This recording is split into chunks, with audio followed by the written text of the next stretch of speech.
All right. I think we're live. Yes, we are live. What's good, everyone? OJ here. Welcome back to the Halloween edition. I'm sorry for starting up about 9 minutes late. Stuff breaks when you try to do all this type of stuff, okay? And legit, it was working just fine. And then a lot of stuff broke right before the stream started.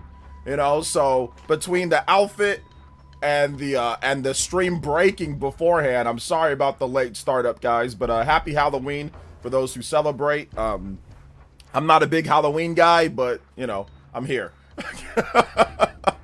I'm here. Yo, Monado Mario, guess who's back?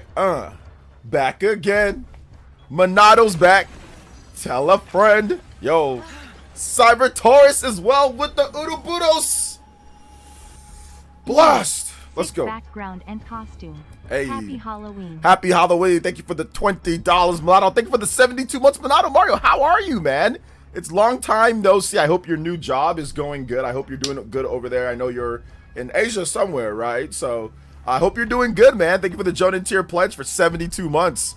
Also, shout outs to, we had a $5 dono before the, Kevin with the $5 dono. It says, what's up, OJ? Happy Halloween, JoJo Friday. Can I get music from Resident Evil Code Veronica? Oh, Resident Evil Code Veronica. I thought you wanted Resident Evil 4. Okay, my bad. Resident Evil Code Veronica. Yeah. So if you guys drop donos, make sure you put your favorite spooky music. Cyber Taurus, if you want some tracks, let me know. And I got you guys. I got you. Shout outs to Kevin. Shout outs to Cyber Taurus with the big 20. You're down the Halloween Hokage. Halloween ninjas in the house too. My man Cyber Taurus is both Cyber T. Let me know what tracks you want. If you don't want any, that's cool too. Big love though, guys. Appreciate it. Let's go. It's gonna be an exciting stream today. I always like when I work out before my stream. I always feel way better. Yesterday did not work out before the stream. Was not feeling great the whole time. But like I said, we out here. We out here today. Today is good. JoJo Friday as well. Halloween JoJo. I couldn't do any. I tried to do a Halloween JoJo thing and it just didn't work. So unfortunately couldn't do that. But we still have our regular standard. You know what time it is. Yo, JoJo Friday in the house. We still Halloween I think this is the first time ever that JoJo Friday, like Halloween JoJo Friday, like crossover. I think it's the first time ever. Also, big love to Justin with the 21 months of membership.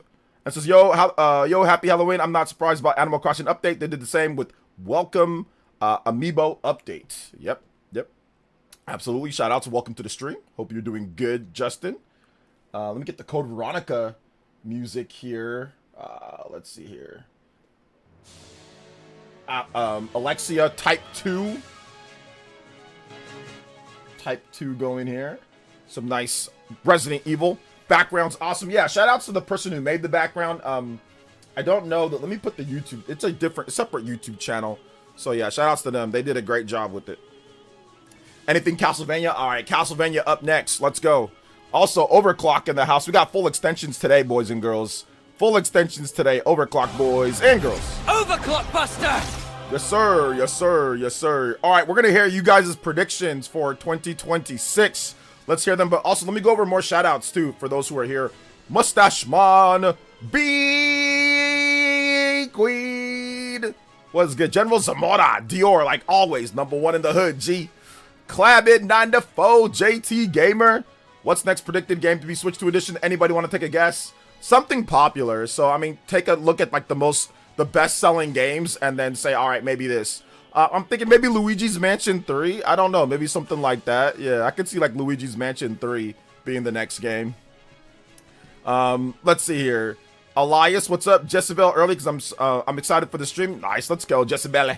Kevin, what's good, Kevin? Thank you for the 5 once again. DeAndre, what's good? My week was good, man. Can't complain. Rags to riches. Jelselnik says happy Halloween. Lucette, hey, what up, Lucette? How's it going, young lady?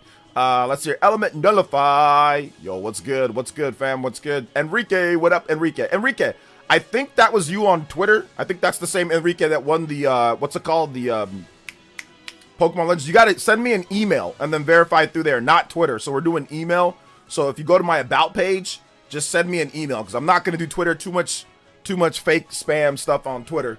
So send me an email and with your verification, like your page that you won and all that, and then we can get you that code. I still have it for you of what's it called, of Pokemon Legends ZA.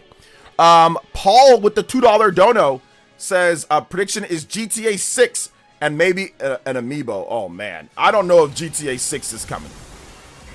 I don't know if GTA 6 is coming, bro. That'd be crazy. Been missing 2 months, lol. I technically haven't got the job yet, and again can't say much cause reasons, lol. Okay, yeah. Also, yes, I know there was a direct and a debate. I will say this. The debate last month sounds like what if you debate with that banana guy, lol. Yeah, exactly. It was a pretty useless debate for the most part. And ultimately I ended up being right with the Japanese sales, the way that, like, you know, with Pokemon exploding, and then of course it being over the median, and of course there's shortages, and of course it's been confirmed. Of course, all of that is correct, you know, in terms of what happened there. So, yeah. Also, I remember people complaining about New Leaf before the Welcome Amiibo update about lack of content, so I'm sure New Horizons will get the same treatment. Probably. Also, I think a $5 Smash Edition with 4K 60 and game chat and mouse control for stage build. Man, that'd be interesting for sure. I'd definitely pick it up. You know, I'd definitely pick it up for sure. Big love to Justin. Big love to, with the $3 Monado, Mario with the 3, and then also Paul with the 2. Prediction GTA 6 maybe amiibo. I think if GTA 6 came to Switch 2, that'd be incredible. I'm not a big GTA guy. I don't like GTA. But yeah, I think it'd be dope. Obviously, it'd be good for the Nintendo. And, of course, for gamers, if they're able to get a true, you know, real portable version of GTA 6 to play anywhere. I mean, I think, you know, Rockstar should think about it, because think about the fact that you can have portable shark cards, right? You can have portable any way to give them money. So it makes sense for it to be anywhere for a game like GTA. But who knows what they're going to do? I don't know what they're going to do. I mean, the game's on Xbox Series S, so I'm pretty sure they can get it running on Nintendo Switch 2 in some way. So yeah. Let's see here. Xenoblade Trilogy Switch 2 editions. Next Monolith Soft game announcement. Super Smash Brothers announcement. Ooh, let's go. Yo, Jeffrey Tucker with the California Smash. I haven't seen that notification in a hot minute. Let's go. Spent $317 on a used new Nintendo 3DS XL. Well, loudly crying, loudly crying, loudly crying. Worth every penny, okay? I know you're probably gonna, you know, you gotta hotwire that baby. At this point, you gotta hotwire that baby at this point. Old Man Zoo with the 5. Ready to start DK Bonanza for review.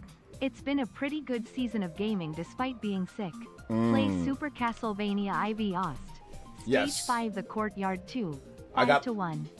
Shout outs to Old Man Zoo. I gotta play some Castlevania music first for Cyber Taurus, and then we're gonna get that going for you too as well. So we're gonna play Vampire Killer first, and then also Yoshi with the 5. I think we'll get Control Ultimate Edition on a game key card. Control Ultimate Edition, that's possible. I mean, they had a Cloud Edition on the Switch 1, so definitely possible that we get a Control Ultimate Edition as well. I think Alan Wake is gonna come over too. Alan Wake 2. Because we got the first game. Missing again for a while, not for months, I promise. All right, it's all good, man. Appreciate that. Let's go. People really like to play Mental Gymnastics with to Japan sales even more. Yeah.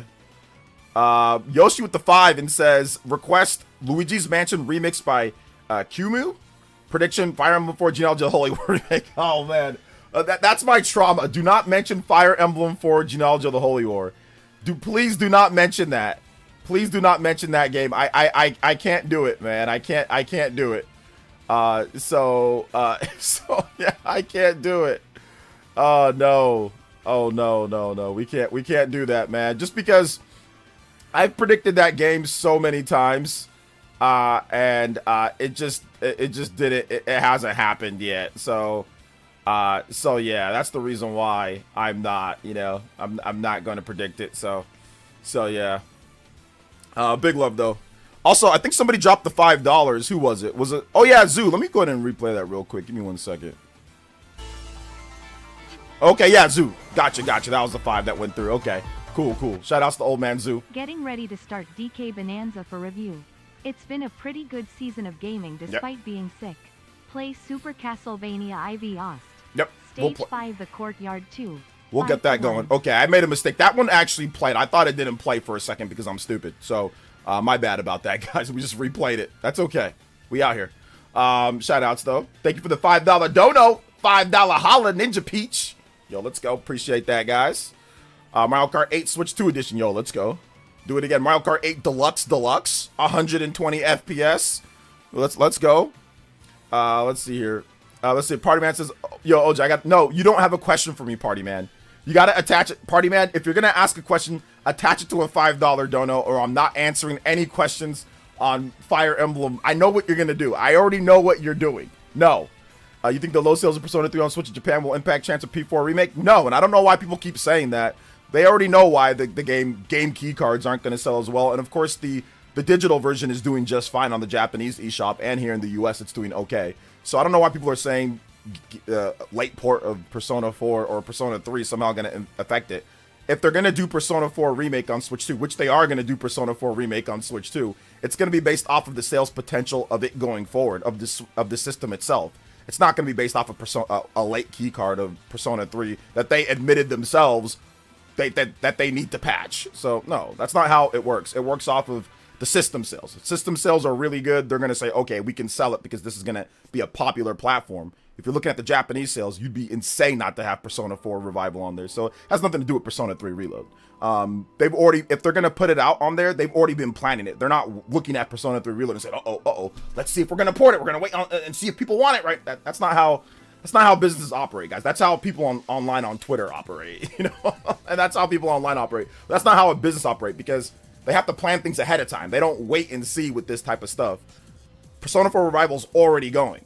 If you're going to do a Switch 2 version, you got to start planning it way before Persona 3 Reload came out, because you got to start adapting it. You got to start getting it ready, especially if it's 2027. You can't wait. The longer you wait, the longer you're not going to be able to get that a quality port out. So if you're going to do it, you're going to do it. You're not going to wait to see some sales of a game key card a year and something later. So I don't know why people do that. I don't know why people try to make the connection. That's not how it works. Let's see here. Not many Nintendo haters, grifters are focusing on Power v Nintendo lawsuit. Now, many Nintendo haters, grifters focusing on, yeah, of course, which they've been. It's just click. Well, it's not clickbait, but it's just the same stuff that we've seen before with the first Power World thing. No difference. No different. All right, let me get some more Castlevania music going here. Castlevania. I think it was Castlevania 4. Let's see here. Stage 5, the courtyard. All right, cool. Courtyard theme. Let's go. Blue Jays. Did they? I know they're up 3. They're up 3-2, right? Are they gonna win? I'll be interested if they win. Let's see here. P4 Revival better be 2026. It's not 2026. P5 Revival or P4 Revival is 2027. Happy Halloween, y'all. Bought Tales of Xillia remastered today. Too bad I have to work tonight, so I can't enjoy it. Spooky song request. Loop Hero, Loop Blues. Shout outs to Criosa Bomb. Thank you for the $5 Ninja Peach. I appreciate that. Although I don't know. Maybe it's not Ninja Peach. Maybe it's something else. No, I'm joking. Thank you for the $5 holla once again. Appreciate that, guys. $5 holla's coming in. And shout outs to Criosa Bomb. I appreciate you, fam. Seriously, thank you so much. And yeah, bro. Like Tales of Xillia. Or Exilia. I'm not a massive old school Tales fan, but I do think that the games are good though. I do think that the games are actually good. Shout out to Cyber Taurus with the dono for this music. Also, Criosenbaum, if you want something, let me. Okay, you did. Spooky request. Loop Hero, Loop Blues. Okay, I got you. Loop Blues. 2027 is so far away. I mean, not really. We're pretty much already done with 2025, so 2027 is pretty much next year. Remember what I told you guys about like the Hyrule Warriors Age of Imprisonment? I'm like, yeah, it's pretty much next week. And look at it. It was pretty much next week. It's pretty much next week, right? So it's the same thing here, you know? My mom told me that she was at the last Blue Jays World Series game back in 1993 on a school trip. Oh man, that's crazy. Was that the last time that they were in the World Series? Was 1993? You know, I don't follow baseball like that, so I don't know. So yeah. Dodgers got this. Yo, Dodgers got it. Forgot to ask for Resident Evil track Save Heaven. All right, I got you, fam. Right after this. Let's see here. Resident Evil. Save Heaven. All right. We'll get that right after this one's done. Thank you for the support, guys. Yo, what's up, George FT? Thank you for the what's it called? The $5 or George FT, thank you for the subscription there, or just saying what up. And thank you for being an elite. Yeah, Pure Eye Boys. That's what I wanted to say. Also, Creosabomb, thank you for the 5 as well. I just wanted to repeat that. Your song's coming up. We're gonna get this music up next with Save Heaven. And then we're going to get Creosambomb's Loop Hero music. And big love to George FT. That's what I wanted to say for coming through. Shout out to the Pure Eye Boys. We out here. Let's go. Also, shout out to all the Elite Ninjas, man. You guys are all incredible. NDS makes me think of Nintendo DS. Who did I get with that? AAA mega publisher Serenity Forge announced physical cart for AAA hit Over the Hill. It's so frustrating to see massive corpos release real physicals while smaller startups like Sega have to rely on game keycards for niche series like Yakuza. So unfair. Yeah, I mean, some developers are going to want to pay for the cartridge, some aren't. It's just, like I said, an option like I was saying before. Some devs are going to pay for it, some devs aren't. It's not even about how much money they have or not. It's like, I would say, think about it like this. Once again, think about it this way. Have you ever went to like a store yourself and like you can totally get something but you don't feel like it and you get like the cheaper thing?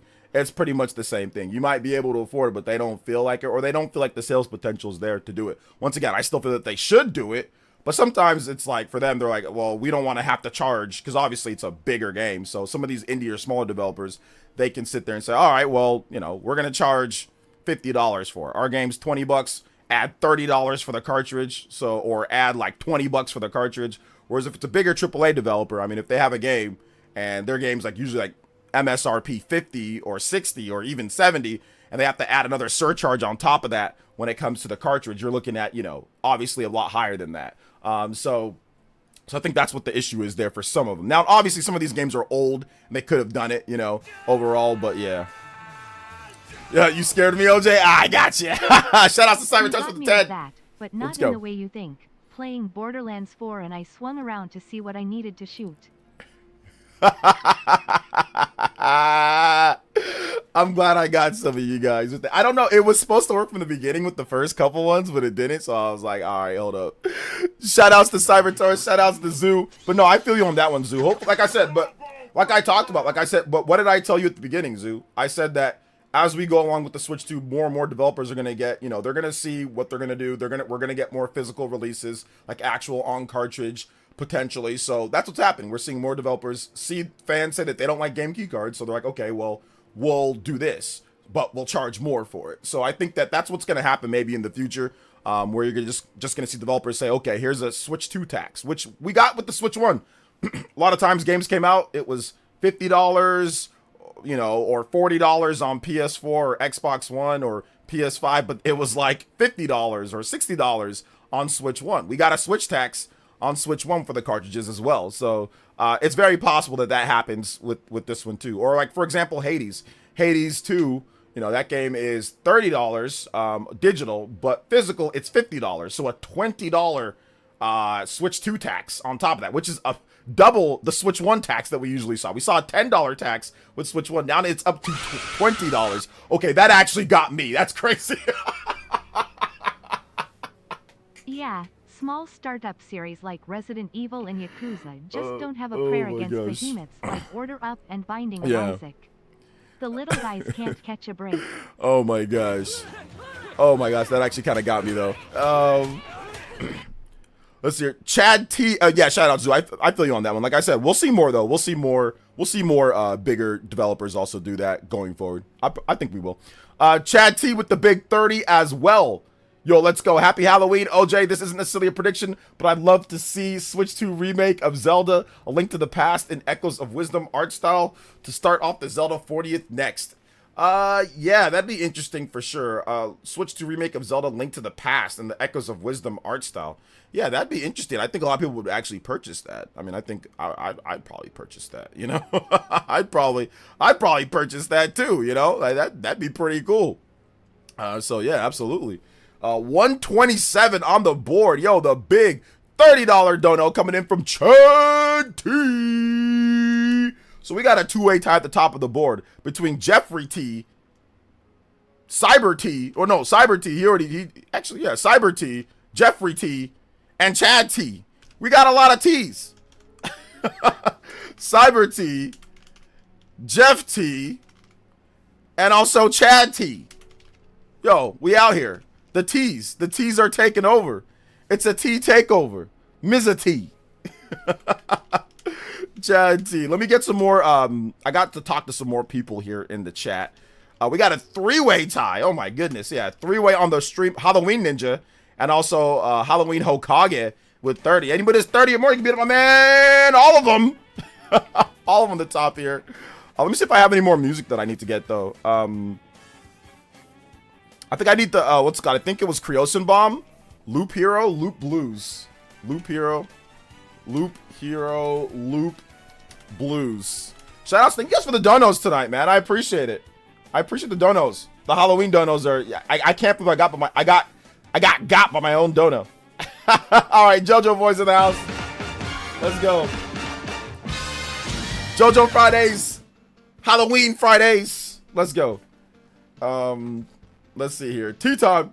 People saw Binding of Isaac was $70 and now all of a sudden they don't want to support True Physical. Yeah, the Binding of Isaac is $70. Like, I mean, to counteract kind of like what Zoo was saying. The Binding of Isaac, which is a small indie game that's years old, is $70. So you're getting Super Switch 2 taxed on that cart. $70 for a smaller indie game. So yeah, I don't think many people are gonna buy that. I mean, some people will. Obviously, some people will for collector's sake and all that. But that's not a commercially viable option for like $70 indie games. You know, like overhead games. I mean, there's a lot of content in it's like the complete edition. It comes like with everything and it's nice and all. But yeah, it's $70 and like order up is like $50 or $60. Like, yeah, that's too much for those. But you know, at least they give the option for people. If they want a True Physical, it's there. General Zamor with the $2 dono says, we have been infected by the Resident Evil T-Virus. Yeah, that was the T-Virus right there. The T-Virus. Yo, let's go. Thank you, General Zamora. Big love to Shaw X with the $20 dono. JoJo boys once again. Oh my goodness. And he says, finally, the Shaw has gotten off of work. What up, OJ the Juice Man? JoJo Friday, boys and girls. Yes, sir. Yo, shout outs to the Fiber Man. More like the spooky Fiber Man today. This might be one of the fastest when it comes to a multiple dono stream, where we've hit almost platinum and a half. But I'm missing the platinum right now, and so we're gonna have to get the limit break platinum going right now. Let's go.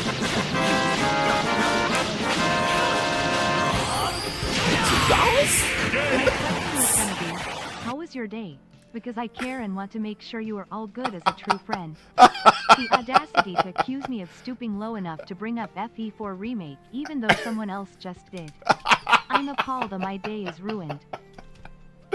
Oh, Party Man, bro. You were going to do it. Party Man, first of all, I appreciate the dono. You're like I said, you're the bodyguard. You're the GOAT. You're awesome, Party Man. But don't sit here and act like you weren't about to bring up something. You were going to troll me on that. You know that you were. I don't care what you say. I appreciate it. Us going 154 on the combo board. I appreciate that, but come on, man. You know what you were going to do. So you know what you're going to do. But all shout outs though. Shout outs. Hey, what's up, Mr. Davis? Welcome to the stream. How you doing today? Switch After Dark. That's Zoo. Game already has more content than anyone will ever experience, but there's but it's there. That's what matters. Yeah.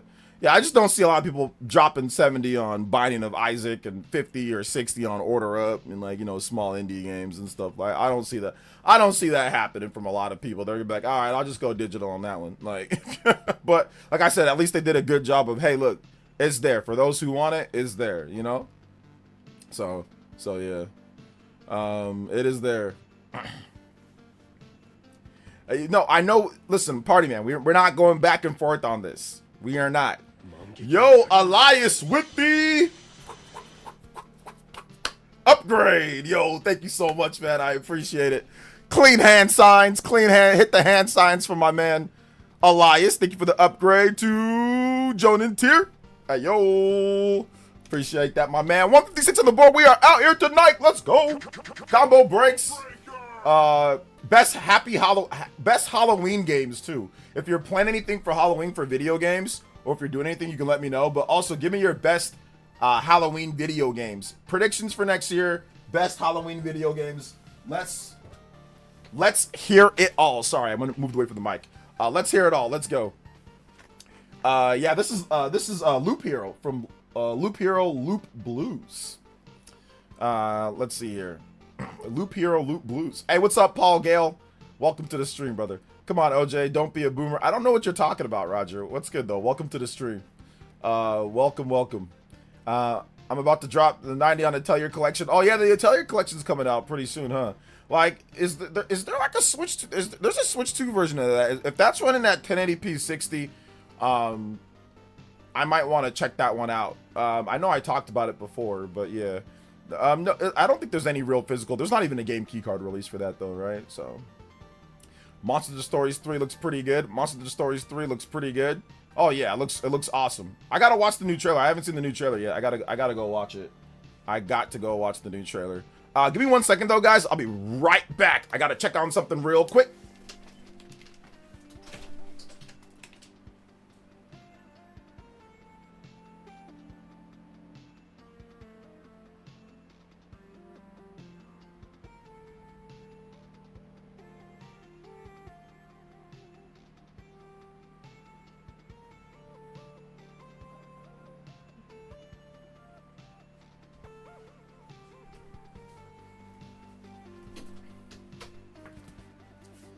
Okay, sorry about that, guys. I had my Switch 2 in the master bedroom, and I can't trust my son. My son wants to play games before he's even able to play games. So he will grab this baby, and he will toss it around. So I had to make sure that I grabbed it, make sure it was safe and sound. It wasn't in the case, but I put it in its case. So yeah, let's see here. Is that tune-in gear? Tune-in gear. I'm a tune-in tier ninja. I could have been the Hokage today, but I am not the Hokage. I am a tune-in tier ninja today. Let's go. Just the tune-in tier. I've been replaying Silent Hill 2 Remake. I'm in a pitch black room with red light bulbs, headset on and volume up. I've screamed and scared my cats while playing. This man out here spooking himself with the game. Yo, what's up, Rax? The Great is in the chat. Yo, what up, Rax? Welcome to the stream, brother. How you doing today? I also have this right here too. I have here we go. Spooky game music too. Ghost Bayou from Pac-Man World 2. Let's see here. Let's see. Resident Evil 2, Luigi's Mansion, Outlast 1, Until Dawn, and Silent Hill. Yeah, give me your spooky games that you're playing. My man Jeffrey Tucker's going all out for the spooky day. Going all out for the spooky day. I like it. I like that. I like that a lot. Let's see. He said, Jay, you a wild for that game is scary AF. Yeah, I'm not a big horror game fan, to be honest. Like, I've never been big into horror. Like, I did like horror at one point. Like, I like Resident Evil, old school Resident Evil. I like that, but like, to me, like, after a while, I kind of just like grew out of the genre. So it's not like I seek out horror games, but if a horror game looks good to me, I'll play it. But I don't seek out horror games like Outlast and stuff like that. I don't seek those out. But like Resident Evil, I'll play. You know, that new game, The Florist, that's like looks like old school Resident Evil. Oh yeah, I'll play that. Like, so there's certain games that I will like. Okay, that looks dope. I'll check it out. You know. Super Christian Air Rider. Some moron online was like, why can't Nintendo give away these Switch 2 editions for free? If I had million of games, I'd give them away free. And I am like, bruh, don't lie to yourself. You'd sell them if you had million games. What, do you hate money or something? Lol. Yeah, I think it's like it's a delicate balance, right, between giving stuff away for free and actually selling something. So from what I've seen, Nintendo does have some games that they have free updates. So if there's an update, you know, for, you know, Super Mario Odyssey, for example, they updated that, that's a free download. Or Pokemon Scarlet and Violet, they updated that, that's a free download. Those don't have any content or any really Switch 2 specific features or things like that. Not really, they don't really have anything like that. They don't really utilize the hardware or add content. So they're not really going to charge for those. Those are just ones that you just get. When it comes to like Animal Crossing or anything like that, anytime that you see like content being added or like if development work was done, they're probably going to charge for that, which, you know, like I said, I'd rather have it to where they don't. I mean, that'd be great. But if Nintendo feels like if developers work on it, if they have to pay for the development of the game, then they're gonna charge for it. So I mean, Microsoft sometimes feels that they don't have to do that, you know. But I don't. If you're looking at Microsoft's business, I'm not sure if Microsoft is a great business model to copy. All things considered, I don't think Microsoft is the best business model to copy. But as a consumer myself, as a gamer, obviously it'd be great if they just said, "Oh yeah, you just get an update on there." But Nintendo's gonna always charge whenever if a developer does work on it, they're gonna charge. They're gonna charge for it. Like especially if there's like extra content.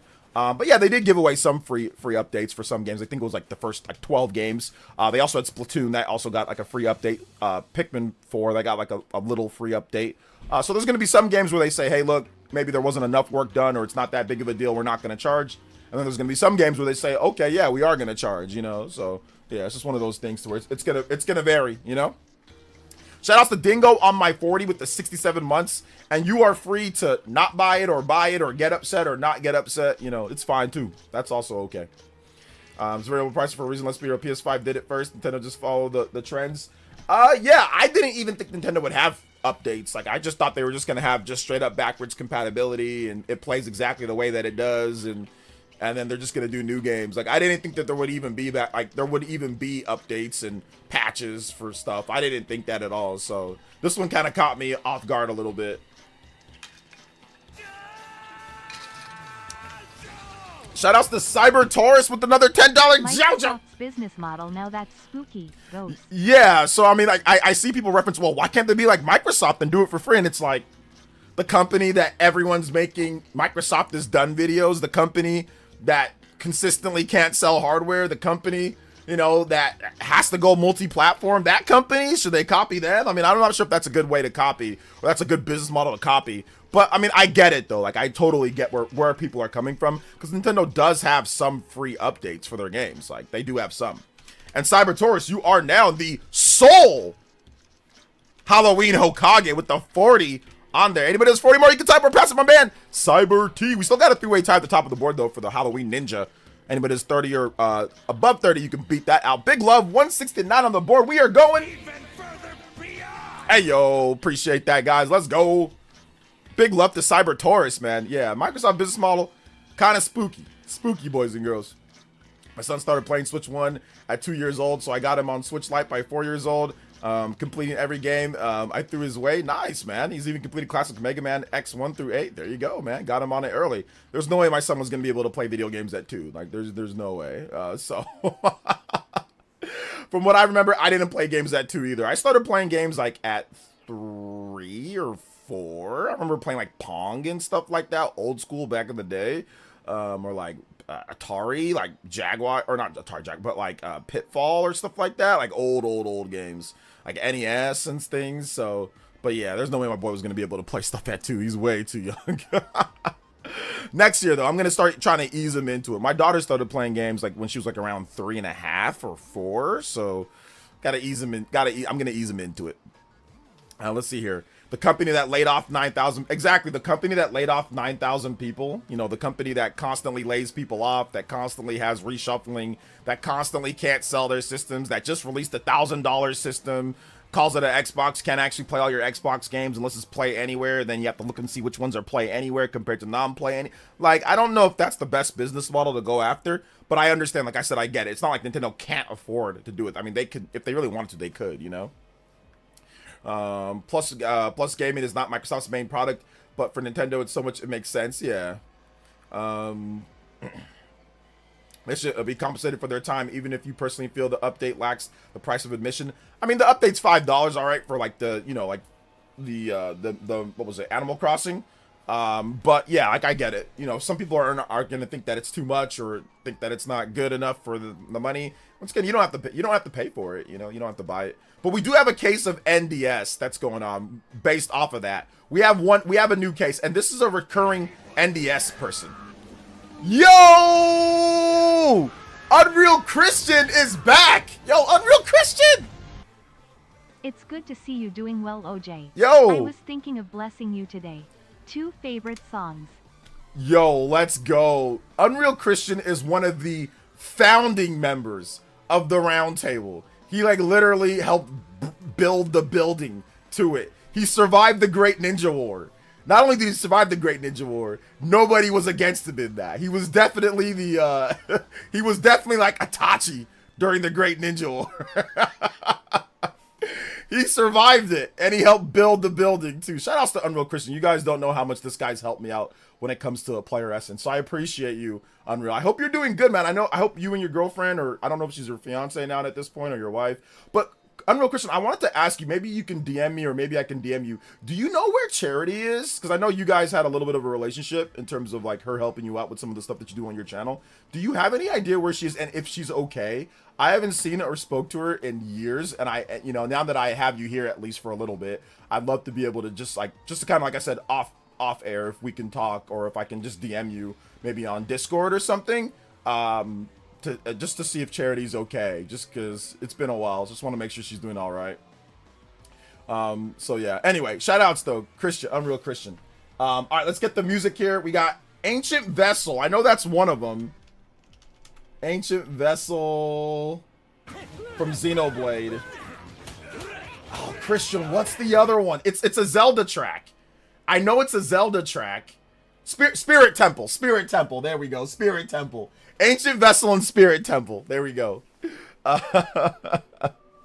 Yo, Yak Diesel. Yiggity Yak. Don't come back, but this time come back, Jack. Yo, let's go. Yak Diesel with the 3169 becoming the Halloween Ninja, the biggest singular dono of the stream. Says, happy Halloween. In recognition of the recent entries in the Shinobi and Ninja Gaiden series, what would your top 5 ninja samurai themed games be? You can even name them. My top 5 ninja or samurai themed games be. Oh man, I'd have to think about that. I haven't thought about anything like that.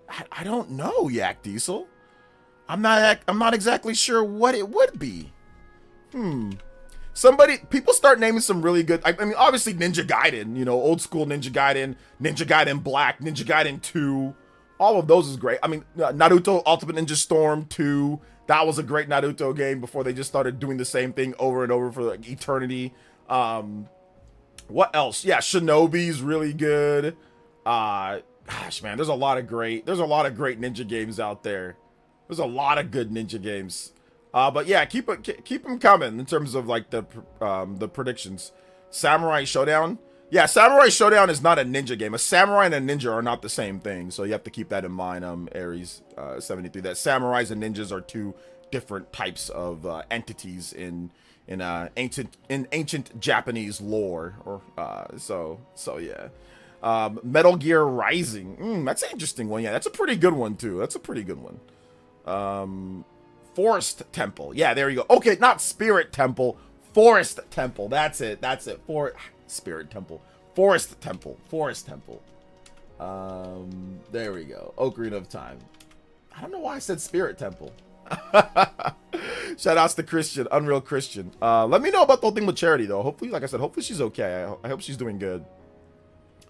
Can't wait to play every new AAA game every 30 seconds. That was a great new way to play. Every AAA game every 30 seconds. Okay, sounds good, I guess. Hopefully you're doing all right, man. Hopefully you're doing good, Christian. Thank you though for the support, man. I appreciate that. Big dono coming in from Unreal Christian. Appreciate it. Hopefully you enjoy the music. But also, we got a new Halloween ninja. We got to get my man Yak Diesel with the 31. Pulled the kind of not the quite super ghetto prizes right, but near ghetto prizes right. So thank you, man. 3169 is the new singular best. Shout outs to my man Yiggity Yak Diesel, Yak D. Also Justin with the 3. How many switches do you think you will live to see? I'm guessing I'll make it to Switch 9. Lol. It really depends. Like if we go on the current trajectory of they do a new system every 8 years, right? 7-8 years. So what are we at? Okay, 2025. Yeah, let's just go Switch 9. We're at Switch 2, so that'd be 7 times 7, so that's 40. Yeah, 49. Oh yeah, I'll be lucky if I make it. I think I can make it to that. Like if I eat healthy and if I cut back on the sugar and if I continue exercising and modern medicine Like, it's about 50 years, 50, 60, 70, 80. Yeah, I should be able to make it. Like, if we just go on the trajectory of every 7 to 8 years is a new system. So yeah, Switch 9. But I mean, chances are none of this stuff exists. Like in 50. The real thing, that chances are a lot of this just won't exist. I mean, I would bank on that happening. But you never know, right? Like, you never know. But chances are, like, Switch, Xbox, PlayStation, they exist, but they exist in a completely different format compared to how we see it right now. Like, it's gonna be like a brain chip, or it's going to be like a phone that just easily like transforms, or it's going to be something, but it's not going to be what we think it's going to be, right? It's going to play and look completely different. It's going to be built into a TV. It's going to be like a scouter, like Vegeta, like Dragon Ball Z. It's going to be built into like a hologram, or it's going to be built into like a wall where you can just like voice activate it and boom, it pops up. It's going to be something high tech like that. I mean, especially if you look back like 50 years ago, you look at technology, then look at technology now, super futuristic, right? If you compare technology 50 years ago to technology now, it's advanced a lot. So, I mean, it's going to be the same thing in like, 50 years. So yeah. Let's see, a ninja is like an assassin who can disappear and magic controls the enemies. A samurai is like a sword man with baggy pants. Yeah, there you, that's the difference. The difference is that's the difference right there. Let's see here, 50 years in the future. Oh yeah, the future is gonna be super wild, super wild. But let's not get ahead of ourselves, please. We've already, dude, it's barely been a few months of the Switch 2. And grifters are running wild. I mean, we can, let's just get out of 2025. Let's just do that first, before anything, Let's just do that.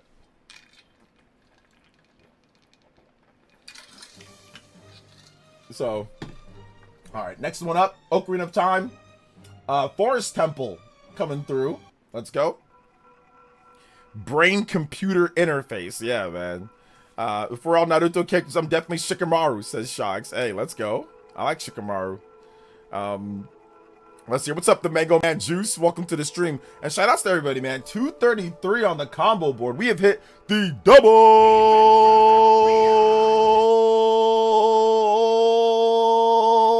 platinum. Let's go. Shout outs, guys. Hit him right now, baby. Hit him with the limit break. Let's go. Appreciate that, guys. Can we get we're close to 2.5 triple, or 2.5 platinum, 2 times and a half, maybe even a triple platinum tonight. Yo, let's go. Now the grip and the goalpost moving will continue to 2026 and onward. Oh yeah, it will. It definitely will. But we've already got some people. I got a report. I got a ninja report. Now I don't know if it's true or not, because I don't spend my time outside the ninja village too much when it comes to affairs.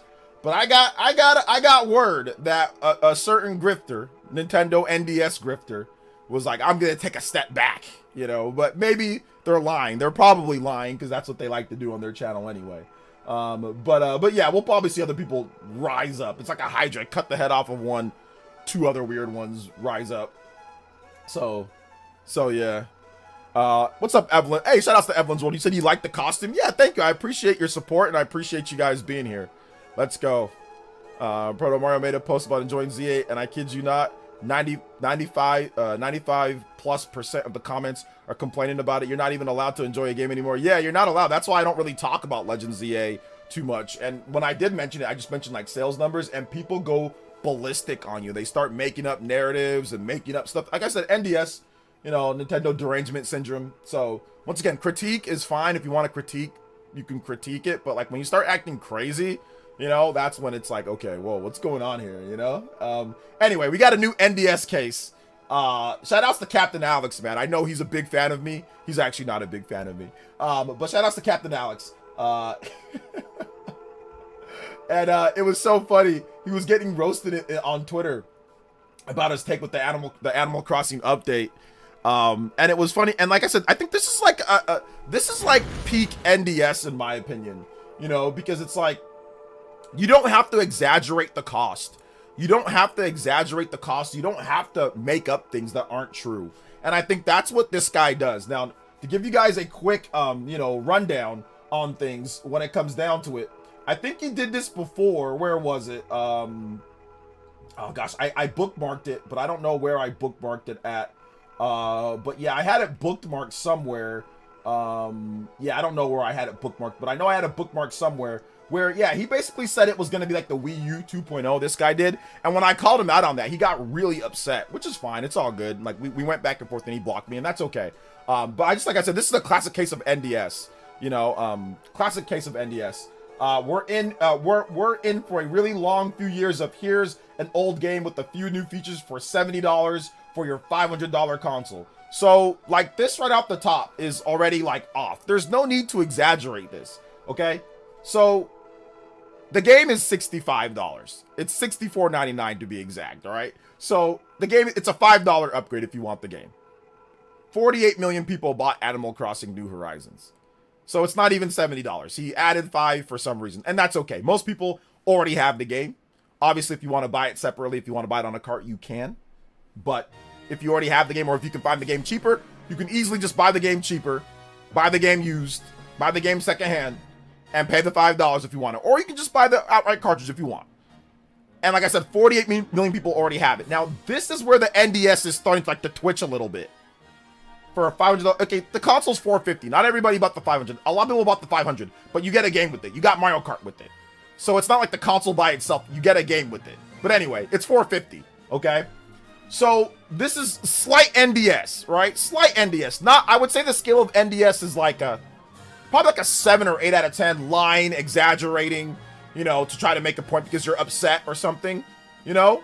Okay, but this is where it kicks into overdrive. NDS overdrive. First of all, he gets upset that people are arguing with him because he's putting out stuff that's incorrect. He's exaggerating a little bit, slight exaggeration to make his point. So he says, okay, since y'all like to argue, majority of people paid $499 for the Switch 2 with Mario Kart World because your purchase options were limited. We don't know. A lot of times people, you can get the $450 Switch 2 is available. I know there was some people that there was a lot more 500s than $450s, but a lot of people wanted Mario Kart World. So they bought the $500 one. So this point is not that bad of a point. It's not the great point, but it's not that bad of a point. I understand this point. But this is where it gets kind of weird. 65 is close enough to 70, and many people no longer have, and many people may no longer have their copy of the game that came out 5 years ago. I don't understand this right now. I don't understand this.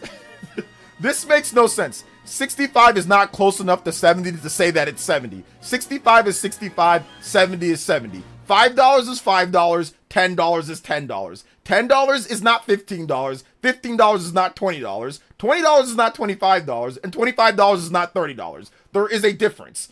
If you're going to round up, you can also round down. Nobody would say that the game is close enough to $60, right? Because it's literally equidistant. Between 60 and 70 is 65. And he rounds up. He does not round down. So that makes zero sense. Because it's literally right in the middle. So if it's right in the middle, you can go either way. You can say, okay, well, it's close. It's also close enough to $60. It's above 60, but it's also close to it in the same breath. So that makes no sense. And this is where NDS kicks in. When you start making up things to make to act wild, to exaggerate because you're upset about something. So, and many people may no longer have their game that came out 5 years ago.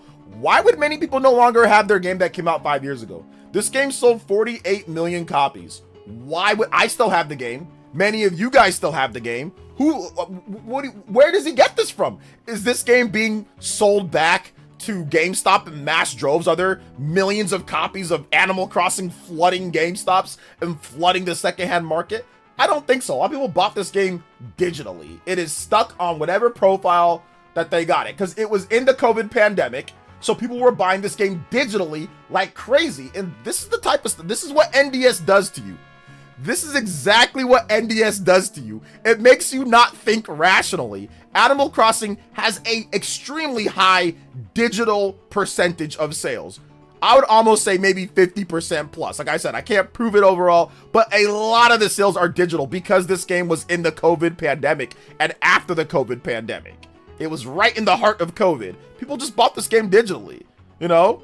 So this is the problem, like with people like this. They don't think because they're upset, and it's NDS. So why wouldn't people have, if they have their profile, which they can recover at any time, it never goes away unless you delete your profile and really want to delete your games, you would still have access to your game if it's digital.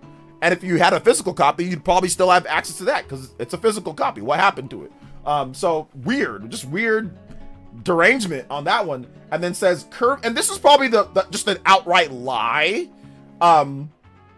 Kirby is the only new game on the horizon. I don't know what this guy is talking about. So I'm guessing he's talking about first party games. If you're talking about first party games, Nintendo has a new game in quotations with Hyrule Warriors Age of Imprisonment that is coming out literally next week. This guy, he posted this on October 30th. Hyrule Warriors Age of Imprisonment is coming out next week. What is he talking about? It's a first-party published Nintendo game. It's Koei Tecmo that makes the game. Nintendo has some other developers on there for support and other things, but it's first-party published. It's a first-party IP that is coming out next week. It's no more not first-party or new game than Kirby Air Riders, which he mentions Kirby. Kirby Air Riders is made by Bandai Namco and made by Sakurai. It's not, and it has Nintendo support, but it's made by outside studio as well. So it's not like he's saying, oh, well, it's an outside studio, because Kirby's also an outside studio game. So he forgot, or he doesn't care, or something. And then he also forgot that Metroid Prime 4 is coming out in December. So in about a month's time, we'll also have Metroid Prime 4. So we actually have two big, brand new first-party games coming out in front of us each month. So, and if you count Kirby, we have 3 games in the span of about 1 month. Between November 6th and December 4th, there are 3 major games coming out. What is this guy talking about? This is NDS. When you're so... when you just exaggerate and you've lost the sense of reality. Or you just forgot, or you just don't care, or you just don't feel like you're just gonna say things.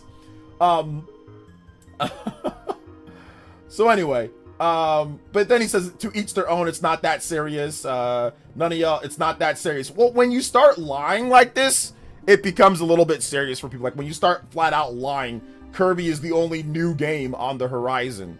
Like that's a flat out lie. Like this is just not true. It's not even like it's an opinion. It's just flat out not true. Kirby Air Riders, Hyrule Warriors Age of Imprisonment is a new game. It's not a port. It's not a remake. It's not a re-release. Which I think maybe he thought Hyrule Warriors Age of Imprisonment was a port or was a Switch 2 edition of Age of Calamity. That's what I'm thinking he thought. He thought that maybe I'm maybe giving him the benefit of the doubt. But anyway, it's a new game. It's not a port of Age of Calamity. It's not a newer version of it. It's a brand new game. And then also Metroid Prime 4 is not a port of a game. It's a brand new game. So yeah, I don't know what he's talking about. But anyway, that's the new case of NDS. Like I said, I've talked with this guy before. We had an interesting back and forth one time before as well, where he said that it was, you know, it was going to be another Wii U situation. And it ended up not being another Wii U situation. And it ended up not being another Wii U situation. So yeah, that was funny. I think, like I said, I think I can find it though for you guys before I get into some of you guys' comments. Okay, yeah, I found it. Here we go. I found it. Justin with the $3 dono. Shout outs. Also, Furukawa noted New Horizons' contribution to Nintendo's high percentage of digital sales during the last fiscal year. Speaking to the company's investors, he said that 50% of customers in Japan, the US and Europe bought the game digital. That's what I figured because of the pandemic. So it has a very high percentage of people that bought the game digitally because of the pandemic. And because the style of game that it is, it just fits. It's constantly being updated. They're adding new items or different things and stuff like that, updates. So it's just people rather just get that digital and just have it as a game that you just play and not have to worry about putting in a cartridge back and forth, you know? So yeah. Let's see, but OG 65 is basically 70, which is basically 80, which is, we're being real, is essentially 100. Exactly, Alvin. I found the tweet though, guys. I found the tweet. So this guy was picking on Stealth quite a bit before the launch of the Switch 2. You know, I don't necessarily agree with Stealth's tweet here. April 2nd, Stealth put out a tweet, says Mario Kart World is $79.99. I wonder if the tariffs have anything to do with this, or if Nintendo actually thought it was a good idea. But he reworded it though. He reworded it because he said at first the tweet said like no choice, but he meant to say it like with tariffs or stuff like that. But I don't think tariffs affected this too much. I don't think so. I think it was the long development period. Nintendo just being a little bit like, hey, we want more for the game, like just being a little bit greedy on it, more so than anything. Which I said it should have been 70. But anyway, Captain Alex quote tweeted him and said, "Sorry y'all, this has nothing to do with it." Saying, "Sorry y'all, the Switch 2 might end up being another Wii U. Prices like this will make the console very hard sell for American families. This was dead wrong. It's the fastest selling system here in America. Don't get me wrong, like it's definitely a hard sell for some people. They might not have the $500 to pay for it or the $80 to pay for games if you buy the 450 console. But yeah, he flat out said that here in terms of it being another Wii situation, and he was wrong. So the funny thing with this is that I tweeted yeah, I tweeted at him. I tweeted, and this is probably one of the best posts. Let's see, the real future of gaming, paying for about to be abused. Exactly, and I think that's the thing like with this is like most places, yeah, 500 is a lot, right? But you can pay in 4, you can trade in your old system. There's different ways to get it done in today's day compared to back then when you actually have to just pay it outright. Back then, if you wanted the system, you better pay it outright. Either you have cash, you have your credit, you have your card, your debit card or whatever. But not in today's day. You can use payment plans, you know, you can break it up into 4 payments of like 100 something, you know, and like you can do different things. So if you have to kind of get a little bit later or work a little bit over or whatever the case is, like to get what you want, right? So that's why I said we chilling, dog. So it's crazy. And then, you know, people said you're crazy to think that it won't sell, you know, but I said still feel that way now or not? I put this on June 10th, so that was like right after the what's it called? Right after the like the record breaking, well, a little bit after the record breaking sales, because I had to find the tweet. But then I also quote tweeted that and said, "Remember when people thought the Switch 2 would sell like Wii U?" I just thought it was funny. He got really mad at this when I did this. He got really mad like about this. I was just having a little bit of fun. Like I wasn't even trying to like be angry or nothing. I was just having a little bit of fun. And he did not like when I did this right here. He did not like it. He's like, "You're just trying to make yourself feel very powerful." I'm like, bro, like it ain't that serious, bro. I was just asking you if you still felt that way afterwards. That's all I'm saying. I'm just asking if you still felt this way after, because he never tweeted about the record-breaking sales. He was quote tweeting Stealth all day before the Switch 2 came out. He was arguing with Stealth and quote tweeting him and doing all this stuff like that. So I'm like, all I'm saying is like, okay, well, you wanted to argue beforehand. You're the one who said it. I'm just asking you how you feel right now. That's it. That's it. And he had a bunch of people. Look at this. 22,000 likes. Look at that. He had 22,000 likes. People agreeing. I'm just asking him how he felt right now. That's it. He got upset with that though. He didn't like that. He didn't like that. He didn't like that I did that. Says at worst it sells like the PS3, which is not bad at all. Yeah, that'd be at the worst. Just because the only issue that I can see it is like Europe is probably gonna be a tougher case to crack this time around. Japan and the US should be good, but Europe is gonna be a tougher case. But I think that Nintendo's probably gonna have potentially better or boosted sales in Japan. Compared to the Switch 1. The Switch 2 could end up being the best-selling system in Japan of all time, the way that it's going, because there's literally no competition whatsoever in Japan when it comes to consoles. When the Switch 1 launched, the PS4, and I wouldn't even say the Vita, kind of the Vita, but not, the Vita was already pretty much dead by then, but it was still somewhat around, but not really. But the PS4 was still kind of like, okay, this is where the Japanese games are going. You know, like the Switch 1 there was no Japanese games on the Switch 1 for like a year plus. Like there was barely any Japanese games, like no major Japanese games. It took a while to get Japanese titles. So the Switch 1, while it did well in Japan, it was because of Nintendo's games, not because Japanese developers were flooding it with games, you know? So yeah, but with the Switch 2 has had Japanese support from the very beginning. So I do think that the Switch 2 has a chance to outsell the Switch 1 overall. But I don't know if it's going to be enough to make up the difference. Maybe like lowered sales in Europe, you know? So yeah. Was this Edicon C&D controversy caused Captain Alex to have NDS? I think that's definitely part of it. Yeah, I think that definitely changed his opinion on Nintendo and stuff. So I think that's what caused him to have a little bit of NDS. Yeah. So yeah. Let's see here. A lot of big countries in Europe. Yeah, Europe right now is definitely more going towards probably PlayStation and whatever PS6 comes out. It's probably going to be pretty dominant in terms of that. But Nintendo's dominant in terms of Japan. But I think the biggest difference, though, with Europe and Japan, I think that Nintendo will do better in Europe than Sony does in Japan. Like, you know what I'm saying? Like, Japan, Sony does pretty terrible. Like, it's pretty awful. Europe, Nintendo doesn't do anywhere near as bad in Europe as Sony does in Japan. So I think that's going to be the difference right there. I think the PS6 might even be DOA in Japan. Like, it might even be DOA in Japan. It depends, though. But because, like, when the PS5 launched, there was still a sliver of hope, like, with Japan Studio and certain things like that. But that's no more anymore. But we'll see what the new management does, like the leadership does, like for Japan, like what their strategy will be for the PS6. So we'll see about that. But I think Europe, it's going to have Nintendo's going, in order for Europe to kind of be a bit more, they're going to have to get Mario and Zelda out as soon as possible. In terms of new Mario and Zelda, I think that's what's really going to jumpstart things, because that's what Europe is all about. Europe, they just care about Mario and Zelda. That's what Europe does. Like, in terms of like the large scope and scale, like Pokemon to a degree, Pokemon, yes, and Mario and Zelda. They need big 3D Mario, big 3D Zelda. Get those out, and I think the European sales become much better. Let's see here. Maybe a handheld will do better in Japan. They love smaller consoles. It's not about a handheld doing better. It's about the games that you supply to that system when it comes down to it. So I think that's the problem, because they had a handheld with the Vita, and the Vita didn't do that great in Japan. I mean, people said that it did, but if you go back and look at the sales, the Vita sales were actually terrible in Japan. Like the 3DS, the DS, the Switch 1, the Switch 2, they all crushed the PS Vita in sales. PSP a bit better, definitely a lot better with the PSP, but I think it's because of the games overall.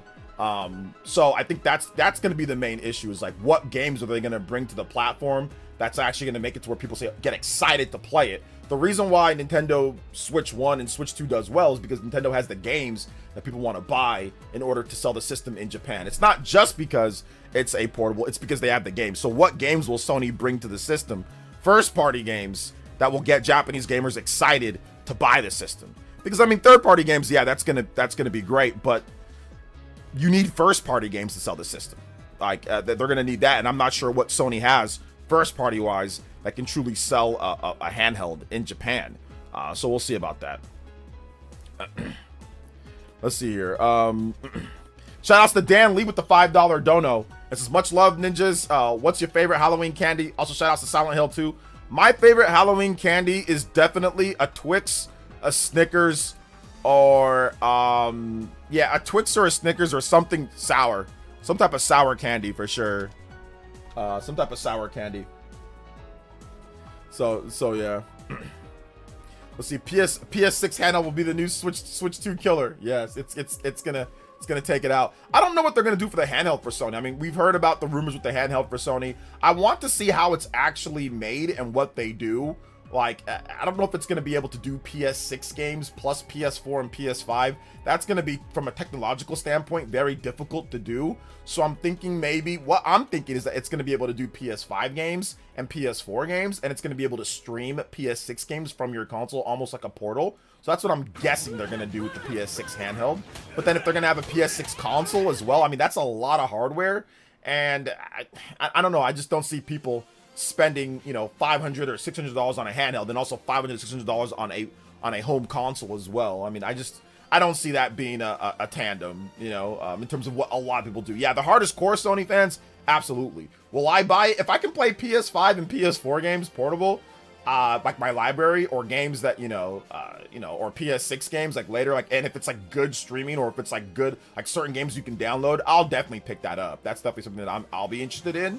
Especially like if it docks and all that. But once again, like if it docks, then you're also defeating the purpose of your console. So there's a lot of different things to kind of look at, right? There's a lot of different things that they got to look at with this thing. So I don't know what's gonna happen, to be honest, because it's difficult considering how high-powered Sony systems usually are, you know?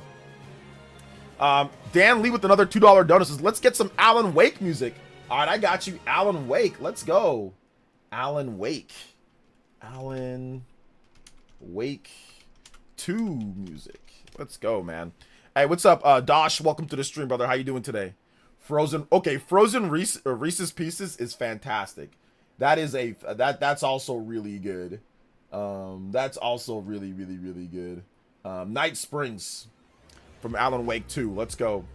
Didn't think people would spend 1,000 on a ROG Ally, and they did. People will absolutely buy that if it's 600. What are the sales of the ROG Ally? The ROG Ally X. How much has it sold?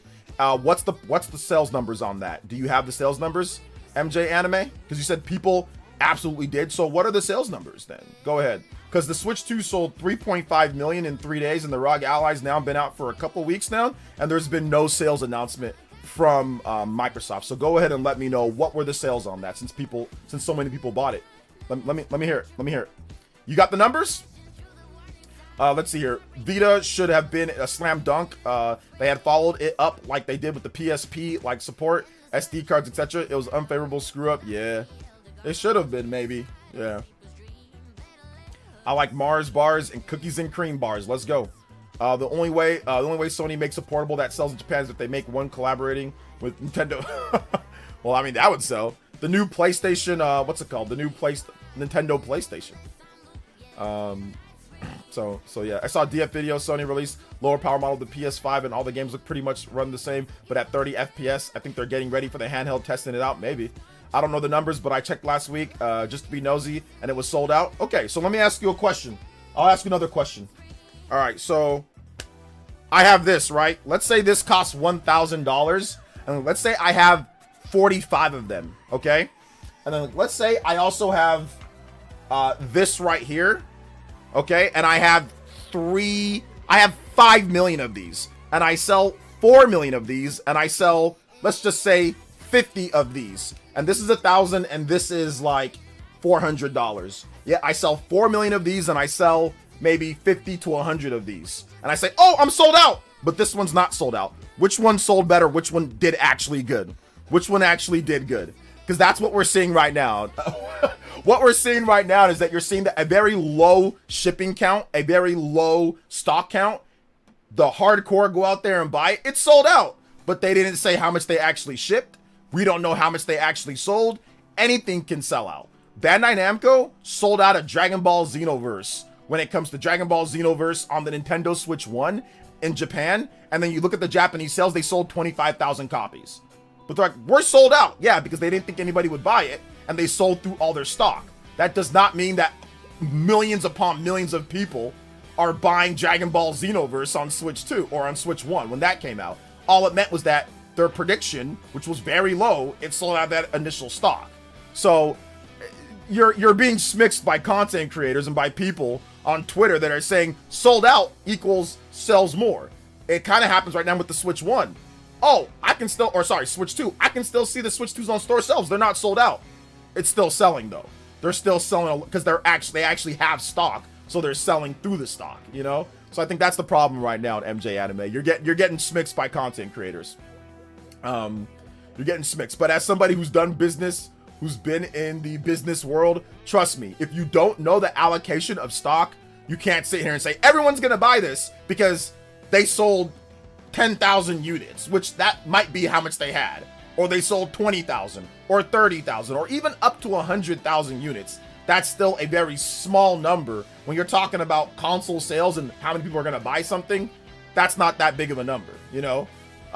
So I highly doubt that they actually sold anything large or significant, and I highly doubt a $1,000 system is going to be a very popular system that sells a ton. I highly, highly, highly doubt it, considering Steam Deck and other PC portables have came out before it that were cheaper and also sold out. Steam Deck sold out, and we saw what Steam Deck's at. Steam Deck is around 3 or 4 million maybe, right around there. So I don't think 4 million units in 3 years plus is that great. So yeah, and that's like the best selling portable PC out there. So I highly doubt that it even hits Steam Deck numbers anytime soon. And that people don't want to say it because they like Steam Deck, but that sold trash. It sold like trash, to be honest. The PS Vita cooked Steam Deck. The Wii U cooked Steam Deck. Like, the Wii U cooked Steam. Absolutely obliterated Steam. Is obliterating the Steam Deck in sales. So that tells you everything that you need to know. Now, is it good for niche PC handheld? Sure. But they don't give us any sales numbers. They don't give us any data. So I'm not going to sit here and say, oh, it's doing great, because they have not told us anything, you know? The ROG Ally was, it's not sold out. I mean, it was sold out like for like the first like launch week. There were some places that were reporting sellouts, but right now it's been restocked, so you can grab one. If you want a ROG Ally, in most places you can get one, you know? So fries never get sold out, but people buy a ton of them. Let's see here. Hi, LJ, you're just up looking fire. Thank you, man. I appreciate it. Speaking of Xenoverse, they added a dating sim kind of and made Frieza a time god. That's why I don't play that game. I'll tell you, that's exactly the reason why I don't play that game. You know? That shows their confidence in initial sales was low. Yeah, I mean, if they give us the numbers, then we can talk about that, but they don't give us any numbers, you know? Let's see, the Wii U and the Vita were sold in retail. Steam Deck only sold on Valve's site. False equivalence. No, that's not a false equivalence, because the reason why Steam Deck is not sold in retail is because the demand isn't high enough to be sold in retail. Now, if Steam Deck was always sold out on their store and they just couldn't keep up with the orders, they definitely would have pivoted to move it to the retail. The Asus ROG Ally, the Lenovo Legion Go, the regular ROG, those are all sold at retail, and those all sold less than this, have all sold less than the Steam Deck. The Steam Deck is by far the best selling device overall when it comes to portable PCs, and that's sold only in a storefront. There are other portable PCs that are sold at retail and are getting cooked by Steam Deck. So that is not a false equivalence at all. Like, you're not using the term properly. If they were actually selling enough units to where they felt they needed to move it to retail, they would have already done that, but they're not. If they were taking on as many units as, let's just say, the Xbox One has sold, they would have already moved out of just the Steam, the Valve store, PC store. They would have definitely moved to having it at retail, because they wouldn't be able to keep up with all the orders on their site. So no, it's not a false equivalence at all. Let's see here. Steam is the largest marketplace for PC gaming. 50 million monthly users. Steam Deck in front page advertised. No excuse. There you go. Steam Deck sells, even if it was refurbished Steam Decks, so low interest numbers. It's by far the best selling, but it's only online, but it's not in demand. No, the Steam Deck is not in a large amount of demand. No, it's not. No, because if you look at the sales numbers over the course from what we've gotten, the sales numbers are about 4 million units or so. If Nintendo only sold 4 million units in 3 or 4 years, trust me, they'd be out of business right now. They literally might be. The world would be falling from the trees if Nintendo only sold 4 million units or 5 million units of the Switch 2. Nintendo literally outsold the Steam Deck in 3 days. No, I don't see that. I don't see the Steam Deck as in a lot of demand. No, unless you can prove to me that Steam Deck is selling considerably well, or is selling. I mean, it hasn't even sold up to where the PS Vita was. Was the PS Vita high in demand? The PS Vita is smoking the Steam Deck in sales numbers. Like, literally smoking it. Was the PS Vita ever in super high in demand? Like, did anybody say, oh my god, the PS Vita's in super high demand? No. Did anybody say the Wii U was in super high demand? That sold more than the Steam Deck. Nobody said the Wii U was in super high demand. So, no. I think the problem is that you like the Steam Deck, so therefore you're equating your emotions instead of looking at the actual numbers and logic. I'm going off of sales numbers. You're going off of your emotion. So I think that's the big difference here. Give me sales numbers. Give me actual data. Not Steam is the big platform and people buy it on there and it's not in storefronts. Give me actual sales numbers, not your emotion, you know? Let's see. We hear the NDS scripters have a field day to no end, but Steam Deck sales don't matter. The Steam Deck is better than Switch. There you go. The only reason ROG Ally and Lenovo Legion go on retail is because brand recognition. They're not selling. Yeah, like those systems are in retail stores and they're not selling anything crazy either. So no, I don't see that as some type of false equivalence. What I'm talking about is factual. Steam Deck isn't the only option for PC. Switch and Switch 2 are the only option for Nintendo. PC numbers are entirely different ball game. No. What does that even mean? Steam Deck isn't the only option for PC. So who cares? That wasn't the point. I don't care if it's the only option. We're simply talking about the facts. The facts are that it's not sold anywhere near what the Wii U sold, what the PS Vita sold, and it's not selling anything great. That's my opinion. Now, if you want to say within the niche bubble of niche Steam, like portable PCs, sure. But if you're talking on a grand scale in terms of actual devices, absolutely not. Now, separate it then. Don't put Steam Deck, which people often did, by the way. Don't put Steam Deck in comparison to Switch. People tried that. IGN tried it. Many people tried that. Now, if you feel that they're separate, then they're separate. Then that's fine if you want to completely tear it apart. But if you're talking about overall hardware sales, which that's what I'm talking about right now, absolutely not. It's not even close to being an in-demand product. It's not even close. Not even anywhere near close. I mean, even if you want to talk about just like as a PC gamer, like if you look at the amount of people that are on Steam and then you look at the sales of the Steam Deck, it's pretty low, even if you put it just to PC people. You said Steam's the biggest platform in the world for PC gaming. So if it's the biggest platform and it has all these users, why haven't more than 3 to 4 million people bought the device yet? That doesn't make any sense. Shouldn't there have been at least 10 million to 15 million people that have bought the device? Steam is so big. Everybody loves it. It's the greatest thing ever. Why aren't more people buying the system then? 3 million, 3, 4, 5 million is not that great, to be honest, overall, considering how big Steam is. If that's the case, shouldn't it have done better? Shouldn't it have done better than the PS Vita? Shouldn't it have done better than the Wii U? I mean, it should have done better than those systems. Let's see here. Steam Decks are readily available at a lot of store chains around the world. People should stop asking. Well, Steam Deck is not available in a lot of places. So I understand that Steam Deck is available in like some retail stores you can get, but it's not available like at every retail store. Like it's not available. Like I don't see Steam Decks like at Best Buy. I don't see Steam Decks at Walmart. So I think that's what Ball Cherry is talking about. But yes, you can get Steam Deck at some retail places. I think places that you can buy Steam Deck is when, I don't know, their countries don't allow them to have the internet to buy, like to access Valve Store, or there's issues like with international. So there are definitely some places where you can buy a Steam Deck in retail stores. But you know, I think even if it was at retail stores, I don't think it would have sold any type of crazy amounts because it's still readily available on their actual storefront. And if they felt the need that they needed to have it in retail stores, they would have moved it to retail stores, you know? Let's see. So yeah, some Steam Deck warriors are something else. The general audience does not even know or understand what a Steam Deck is. Also, the entire gaming handhelds, not Switch, have been not even sold 8 million units combined. The Steam Deck is at around 4 to 5 million. Yeah, 4 to 5 million for the Steam Deck. Switch 2 is pretty much already outsold that, and it took them about a month. Nintendo said they sold more than 6 million units, so it took them about a month to, not even barely a month. They pretty much almost outsold them in like the first 3 days. They sold 3.5 million. So it's not even close when it comes down to it. So when people try to sit there and say people are buying ROG Ally, oh, it's sold, people would buy a $500 or $1,000 or a $600 or $700 system. We don't know. We don't know if they would. You gotta wait and see. You gotta wait and see before we start saying that. That's where all this kind of comes from. Like I said, I'm just looking at the facts, guys. It's no hate against the Steam Deck or no hate against portable PCs. If you like them, enjoy it. You know, have fun, have at it.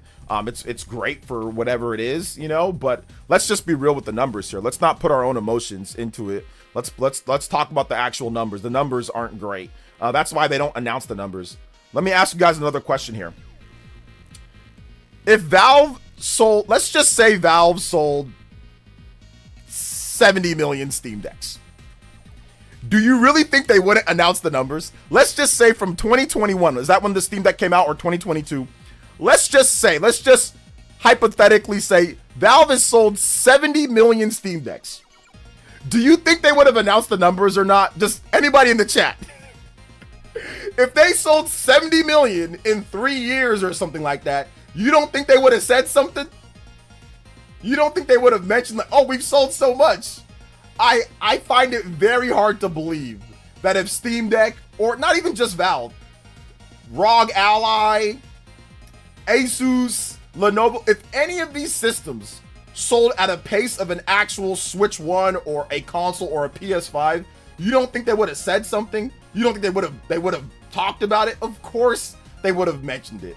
Of course they would have said something, because it'd make their company look better, especially the public companies. Now Valve, they're private, so they wouldn't have to say anything, but I'm almost positive Valve would have brought it up. They would have said something if their system actually sold at the pace or at the level of a console, of like a PS5 or a PS4 or even a 3DS, or a Switch 1, Switch 2, right? So I think they would have said something. Let's see here. You're only comparing numbers with the context of audience availability, also brushing off that PC's open platform where Steam Deck is a fraction, Switch is only Switch. I don't care about if it's an open platform or not. Once again, I don't care about that. All I care about is we're actually just talking about the numbers, so I don't really care if it's an open platform or not. That's irrelevant to the argument or the discussion. In terms of the availability, I already handled the availability part. It's still the best selling even when it's only available in a lot of places on the Steam storefront. It still outsells systems that are available in stores like the Lenovo Legion Go, or like it still outsells those. So there's no telling that it's going to sell crazy amounts even if it was in a storefront. And once again, if it was selling so good, they would put it in a storefront. I mean, whose fault is that? It's not like Valve couldn't put it in a storefront if they wanted to. So I'm not ignoring that. The problem is that it's not irrelevant to what we're talking about, Balcherry. You're making, well, but it's not there. That's whose fault is that? That's Valve's fault. They clearly don't feel that it's selling well enough. I mean, this is something, if you work retail, then you know. I don't know if you've worked retail before, but if your product is doing incredibly well on an online storefront, you're probably going to move it to retail to get it in front of more people's eyes. If your product is not selling incredible and you can handle the orders just fine on your online storefront, then there's no reason to pay for shelf space, right? Because Valve has to pay for the shelf space. So there's no point. The Steam Deck is outselling a lot of the other systems without having to pay for shelf space.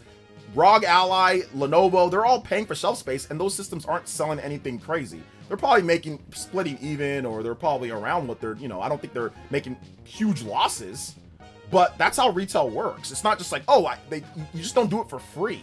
You got to pay for that shelf space. So them not paying for it shows that they don't really need to. The system is not selling great enough for them to say we're gonna pay for shelf space, because they're handling all their orders, and anybody who wants a Steam Deck can easily get one on their website. They don't need a storefront, or they don't need retail right now. And if they really wanted to do it, they should do it then, So I'm not gonna use that as some type of an excuse when they could have and they don't want to. So therefore the sales are not good enough. Now, once again, if their sales on their website were blowing up, and if they sold, millions upon millions, and they just, and they couldn't handle it, then I'd say, okay, well, yeah, maybe they should put it in the retail stores. But it's not. We've seen online storefronts only sell millions of physical copies and then have to say, okay, we're gonna move to retail. Like, we've seen that before when it comes to business. Like, there's countless numbers of people who start up businesses and they start selling their stuff online, and then they do so well. Like, man, we're doing so well, we're gonna get a store. We're gonna go inside like a store. My man, Jake Randall, who actually does, who does YouTube. He has a bakery, right? And he did his bakery. Him and his wife run a bakery. And they used to do like farmers markets and out of a van, right? And they were selling so well that their orders were outstripping, and then they need a storefront. So what did they do? They sold so well, they bought a store. They rented out a store because they've been selling so good. They couldn't handle all their orders out of their van and in their farmers market. So that's how business works. If you're doing so good and it's out, it's the demand is outstripping the supply, you're going to move to a bigger facility so you can accommodate the people that are coming. Valve has no want to do that, because their demand is about what they need for their online storefront. So that's it. That's all it comes down to, They don't feel the need to pay for the for to be in retail stores based on their sales. Dan Lee with the $2 says, we need Detective Dokes on the case. Yeah, Detective Dokes coming through. Thank you for the 2, man. I appreciate that.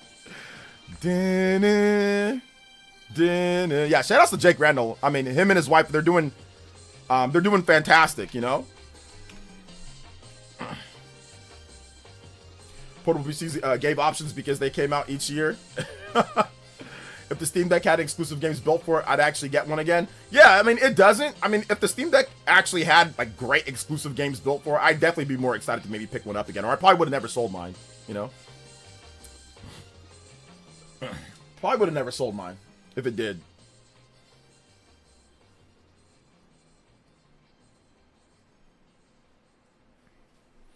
Let's see here. Hey, happy Halloween, Jason Wade. Appreciate you, man. ROG Ally X is a $1,000 device. Will be lucky to even crack 1 million lifetime sales. Yeah, I'll be lucky. Be lucky.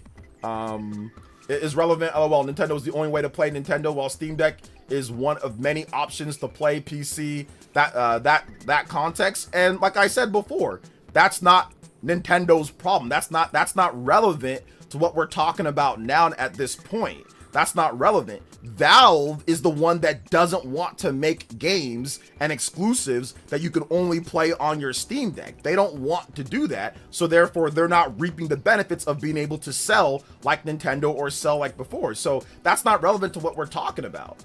Once again, like that's not, to me at least, when it comes to the sales. That's on Valve. Valve doesn't want to put it in the stores. Valve doesn't want to make exclusives. Okay, I'm judging it based off the product that they put out. That's it, you know? That's all I'm doing. I'm just judging it based off of, they put out a product that's open source. Okay, that you can, it's an emulation machine. Okay, that's great. Valve does not make a ton of games. They do not make exclusives for it. Not all your games even work properly on it. There's Steam Deck verified. Sometimes you have to tinker. This is what they did. So the sales are the sales. We're looking at the facts. I'm not, you're making every single excuse in the book to why it's not selling, right? Or it's not selling incredible numbers, and that's fine. But at the end of the day, that's what they did. They decided to do that. Valve could have made they could have made a system, you know, but they didn't. They made what they wanted to make, and that's fine within the context of a PC. But if you look at the competition, what other portable PCs are selling incredible numbers? So, well, yeah, there's competition, but it's not like that competition is selling like crazy. Now, if the ROG Ally or if these other systems were putting up crazy numbers, which they're not, then I'd be more inclined to say, okay, well, yeah, man, there's a fierce competition, but Nintendo also has competition too. Nintendo has competition with PS5. Nintendo had competition with Xbox. Nintendo had a competition back in the day with Sega. So competition is competition for your time. There's competition like with mobile, like with cell phone games. There's always going to be competition that transcends whatever medium or transcends whatever device you're on. You're competing for people's time. So there's competition all over the place, you know? There's competition all over the place. Let's see here. Paul Onetta with the dollar dono. This is how about some Luigi's Mansion music? All right, I got you. Thank you for the dollar dono. Luigi's Mansion music. But I mean, is the Steam Deck good for, I guess, for the small, you know, niche audience of portable PCs? Sure, it's the best selling one. That's great. But in comparison to other systems, it's pretty bad. That's all I said. So, like I said, this whole thing stemmed from somebody saying that, oh, well, people bought the $1,000 ROG Ally. And I'm like, did they? What's the sales numbers? You know, that's where this whole conversation came from. And it's the truth. When I asked him for the sales numbers, he said, I don't have the sales numbers. And I said, exactly, because the amount isn't that big. It's not a massive amount, you know? And no portable PC has sold a massive amount of units right now. Like, let's just be real here. No portable PC has sold a ton of units. There's been okay, but 4 to 5 million isn't great. It's not a great number overall for a device selling. Is it good for portable PCs? That's more of a newer niche, sure. But is it good overall? Absolutely not. Not compared to anything else. As any other console that or portable system that we're talking about, like that we know what a portable system is. Chris the Shiner Dog with the $5 donut says, what's going on, my dude? Checking in from Kansas City, Missouri. Don't like all the Pat Mahomes Halloween jerseys here. You know, I agree. I would not like that either. I'm haunted by that, man. 2 Super Bowls, both times getting cooked. Not good. Not good at all. 246 on the board. We are combo breaking. We are 4 combos away from a platinum breaker. Let's go. It's not selling because it's trash. I mean, sometimes you can have something that doesn't sell and it can still be good, you know? Seeing your tweet about Little Samson, that's while Limited Run is putting that out. I know, Danley. I need them to...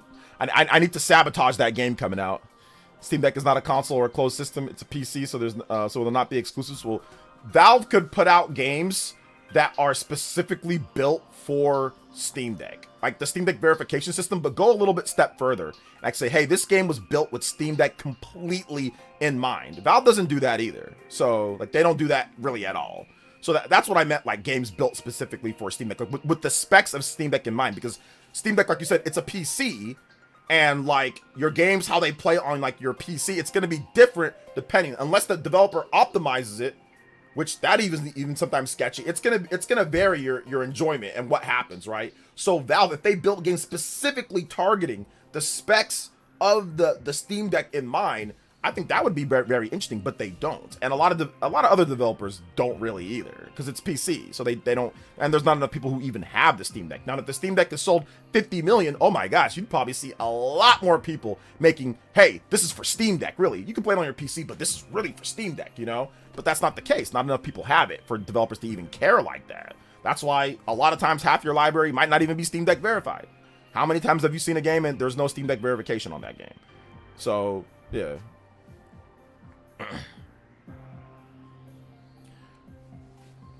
So it is what it is. True, you can't tinker with P3R on Switch 2 because they locked it at 30 FPS, shitty frame rate pacing. What does that have to do with what we're talking about? We're talking about sales. That has nothing to do with what we're talking about. So we got a little bit of NDS. See, this is where it goes. It's devolving when the logic goes, like when you've been beat thoroughly. Here comes the NDS. That's nothing to do with what we're talking about. Here comes the derangement syndrome. Oh my gosh. Heck, there's games on Steam Deck. When you try to play the game on Steam Deck, it runs like crap. Even if you change the settings, it runs terrible. So, I mean, anything that's not optimized well for the platform is not going to run good. You try to play Star Wars Outlaws on a Steam Deck, it's going to run like complete trash, right? It's going to run, you can tinker with it all you want to. It's probably still on a Steam Deck. Star Wars Outlaws is going to run like trash, and it runs great on Switch too. So there's no, that's irrelevant. That's irrelevant. That is irrelevant to what we're talking about. It's absolutely irrelevant. Anybody can bring up a random game that was not optimized well and say it runs like trash. There's a million games that run like trash on Steam Deck that are not optimized well for the platform. So this is NDS kicking in. NDS kicking in. That's nothing to do with what we're talking about, the sales of the system. That's what we're talking about. NDS can get anybody, bro. It can get anybody.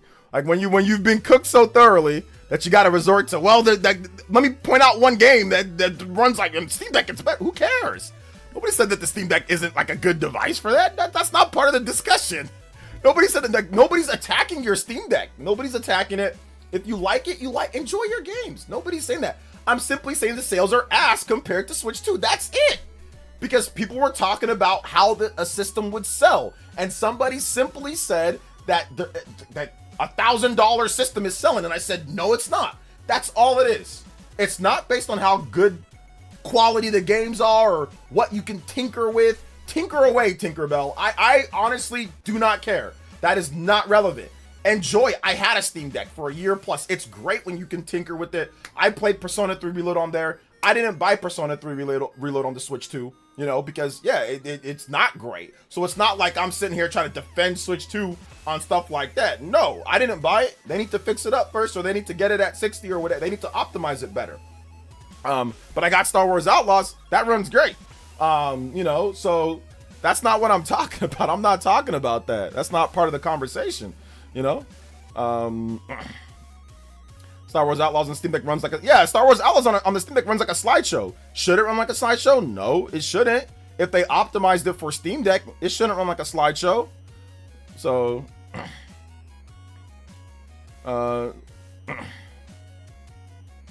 let's see here.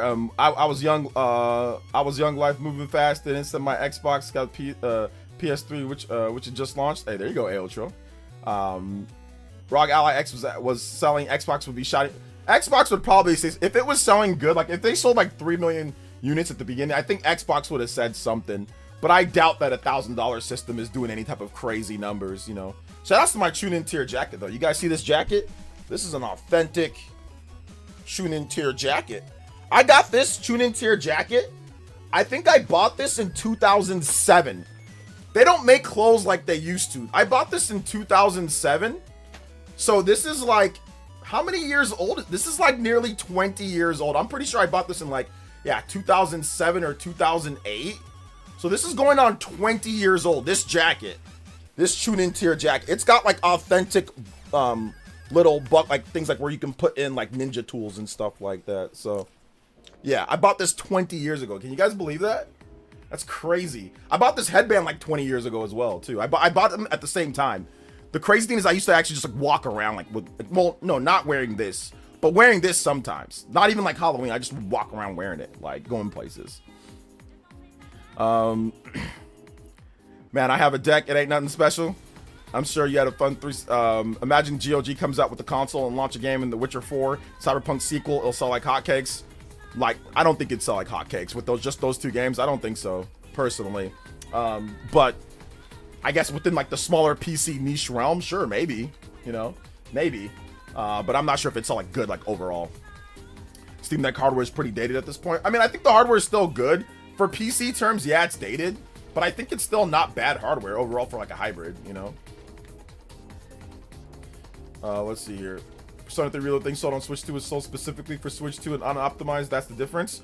Okay, so what does that have to do with the sales numbers, Ballcherry? Like, what does that have to do with the sales numbers of Steam Deck being completely trash compared to Switch 2? Compared to, like, what does that have to do? Because it seems like sometimes you want to compare Steam Deck to Switch 2, and then other times you want to say, no, they're separate markets. But then you say, oh, well, look at this game. So it looks like you want to compare it when it's relevant or when it benefits what you're trying to say. But then when it doesn't benefit you and your argument, you want to say, no. They're different markets. They're separate. But look at this game. It runs worse on, like, you got to pick a lane and choose it. Either you compare them and you say, okay, we're comparison, or you can't pick and choose when you want to compare because it makes your argument because you like Steam Deck. Either you compare it or you don't.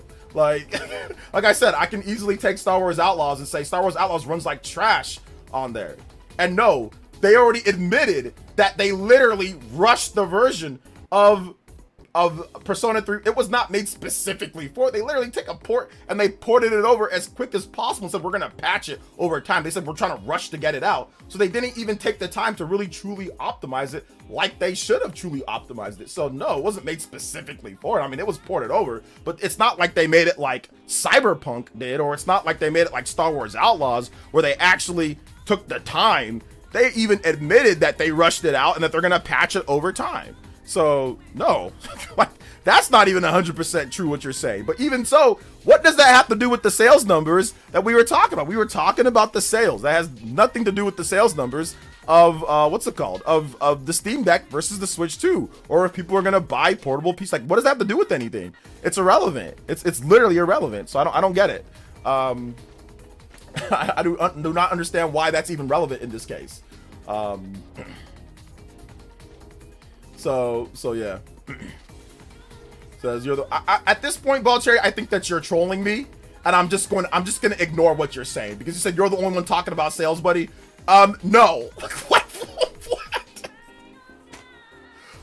No, you mentioned sales specifically as well. You mentioned the Steam storefront. You mentioned stuff like, what are you talking about? You mentioned not being sold at retail. What do you? No. That's not. What are you talking about? Anyway, I think we're gonna move on here. I think NDS is kicked in. So what I would say, I don't know what the prescription is for NDS. I don't think you have a crazy case of NDS, Ballcherry. I think you have, like, I would just say, like, a mild case. I'm not gonna give you like a level 10, like alert. I'm gonna give you like a level maybe like 5 or 6. So like, I think if you just like drink some water, have a nice night, relax, I think that your NDS can maybe simmer down for the night. But you have a mild case of NDS right now. You have a mild case of NDS. So it's all good though. Mild case, nothing too bad, nothing that can't be fixed with time, you know? Nothing that can't be fixed with a little bit of time. Besides optimization issue, there's also comfortability of the device plus the aesthetic. Personally, I find the Steam Deck bulky, not practical in everyday use, which doesn't attract. I mean, it's comfortable to hold, but yeah, it is bulky though. So let's see. This got to be the bait. Yeah, I think this is a little bit of bait and NDS. So yeah, man.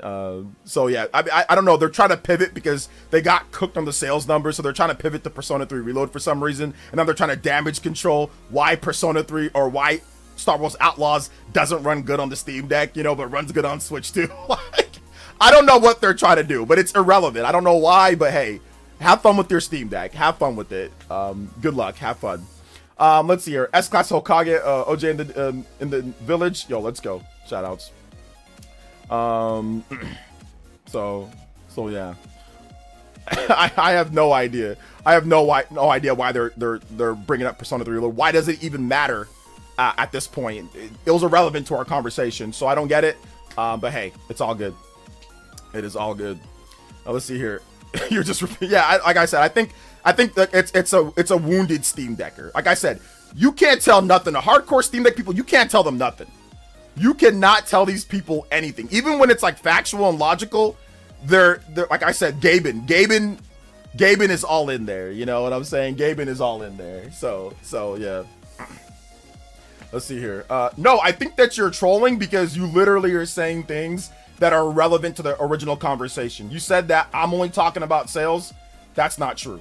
You spoke about sales multiple times. It's literally right here. I can see it. You spoke about the Steam storefront. You talked about how popular it was. You know, so you talked about various different aspects of numbers and availability and sales and all that. And then you tried to sit there and say, I'm the only one who's saying that. So I think that you're trolling because you're flat out lying at this point, or you forgot what you just said. So yeah. No, I said that you have a case of NDS, which is a slang term for like Nintendo derangement syndrome. You know, I don't think you have like a real actual mental illness. I think that you have a joke mental illness that we call NDS here. So NDS is when it comes to talk about Nintendo, you don't like to take in facts. There's exaggeration. There's usually shifting, goalposts moving, randomness, and you've exhibited a lot of the symptoms of NDS. I have it in the title, NDS, you know, so that's what I'm saying. Like, you have a video game illness. Not a real mental illness, nothing that's actually classified.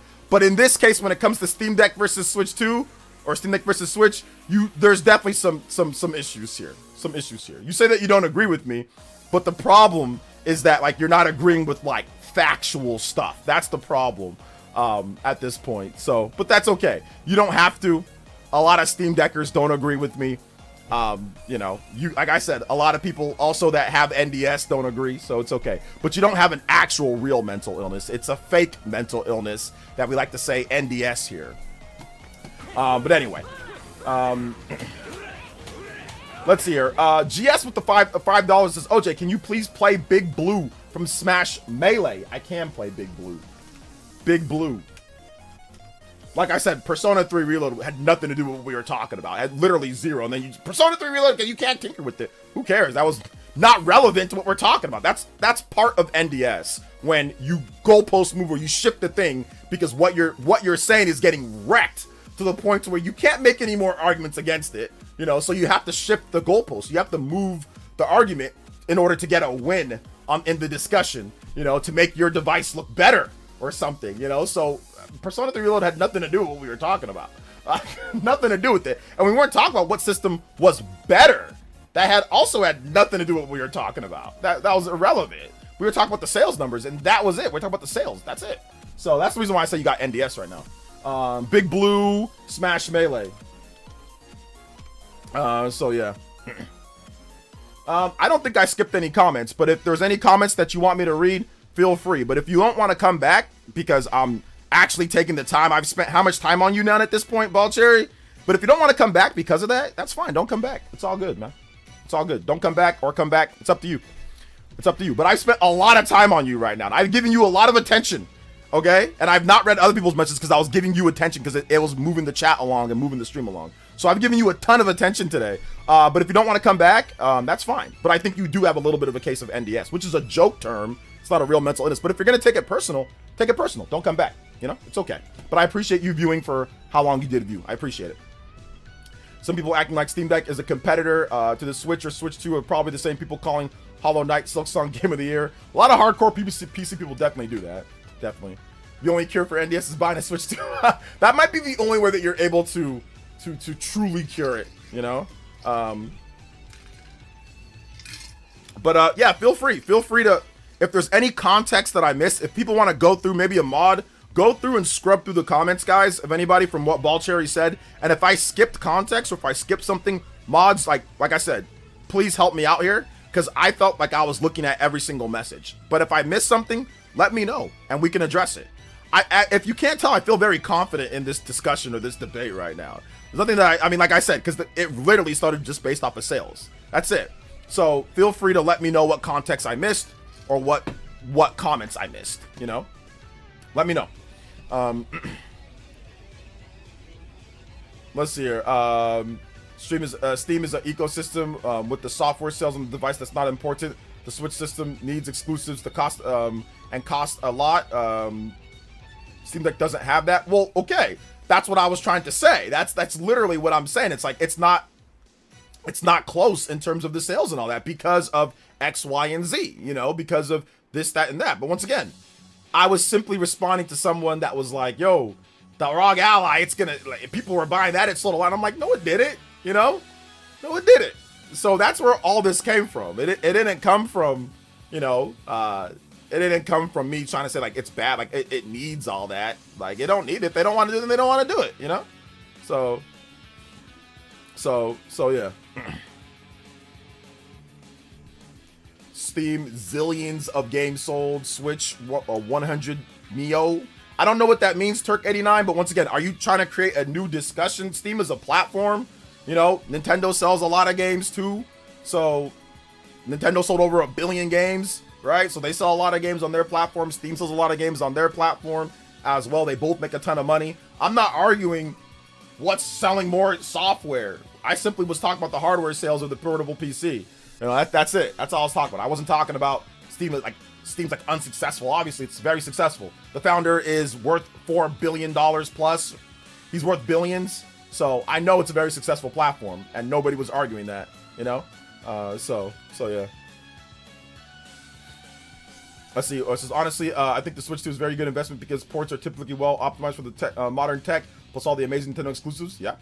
Valve's business model has proven to be more cost-effective than modern, and they always have been ahead in minimalizing manpower. Yeah, I agree. Nukem Nintendo says, has there been any updates for sales for Donkey Kong Bonanza? We're going to get an update next week.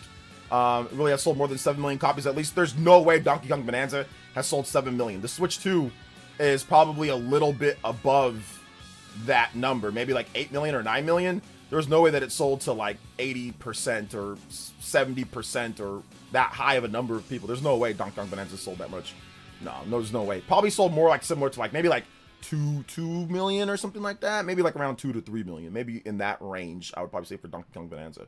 But yeah, 7 million? No way. There's not enough systems to sell 7 million.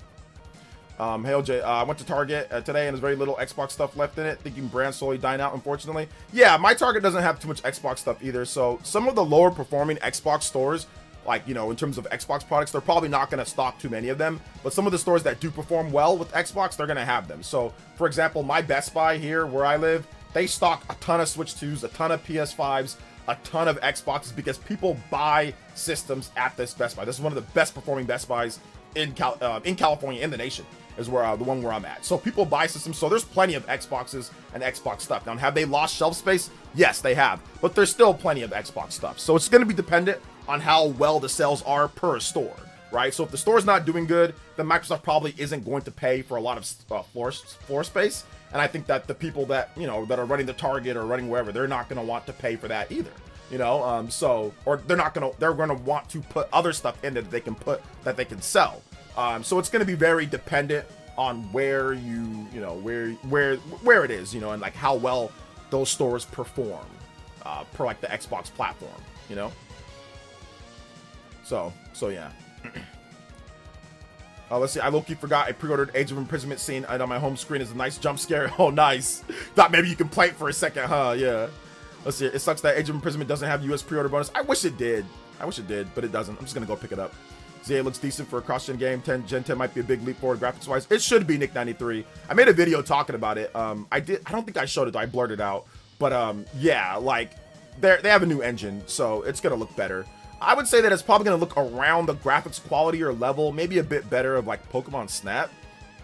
Excuse me, new Pokemon Snap, not the original Pokemon Snap. New Pokemon Snap. I think they're gonna go for around that quality. So still Switch 1 game, but significantly better.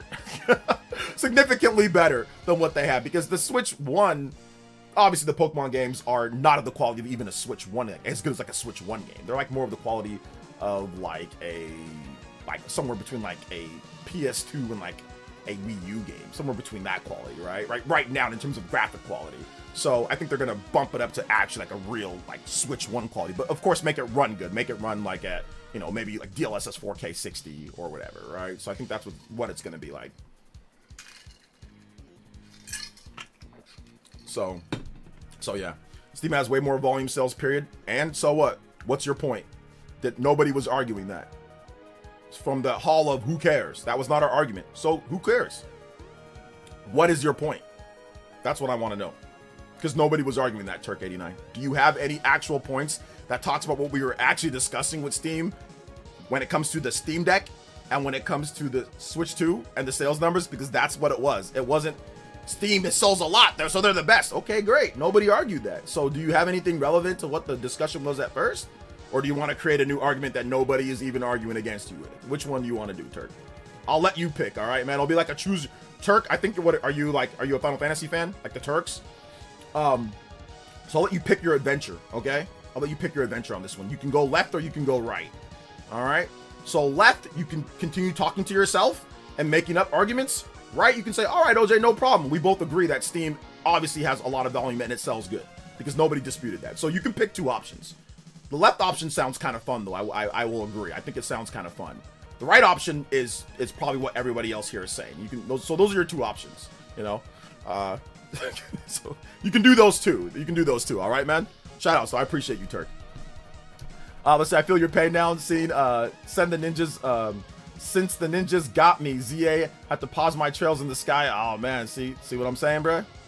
Bro, I have a friend I met recently. He plays Switch and we discussed. Okay, hold up. I have a friend met recently and he plays Switch and we discussed about Xenoblade Chronicles 1 a few days ago. And he owns and plays Steam Deck. He definitely doesn't have NDS. He just enjoyed VG. Yeah, like I mean, most people don't have NDS. It's usually people online, like terminally online people that have NDS, you know? Now that the new Animal Crossing update got announced, when do you think the next Animal Crossing game will be a Switch to come out? What are you dressed as right now? You've never watched Naruto? You've never seen the headbands? It's a Chunin tier ninja from Naruto. And in terms of the what's it called? In terms of the NDS thing, yeah, like it's all good. Man, MK Legacy Collection is kind of bad. It's got input lag, is noticeable. Yeah, that's what happens when you port over 15 million games that were not built for modern systems. That's what happens. You get lag. You get lag.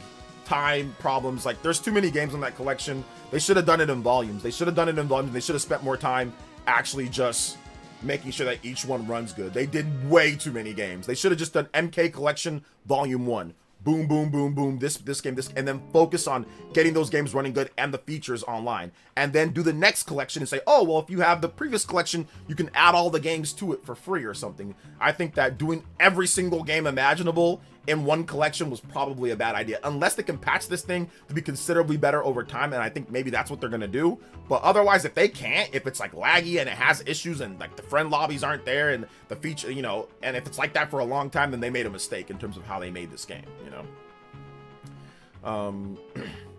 Nintendo made way more revenue than Steam did in 2024. I'm finding it very difficult to believe that there are 1 billion PC gamers. I'm pretty sure that they're counting people who play browser games.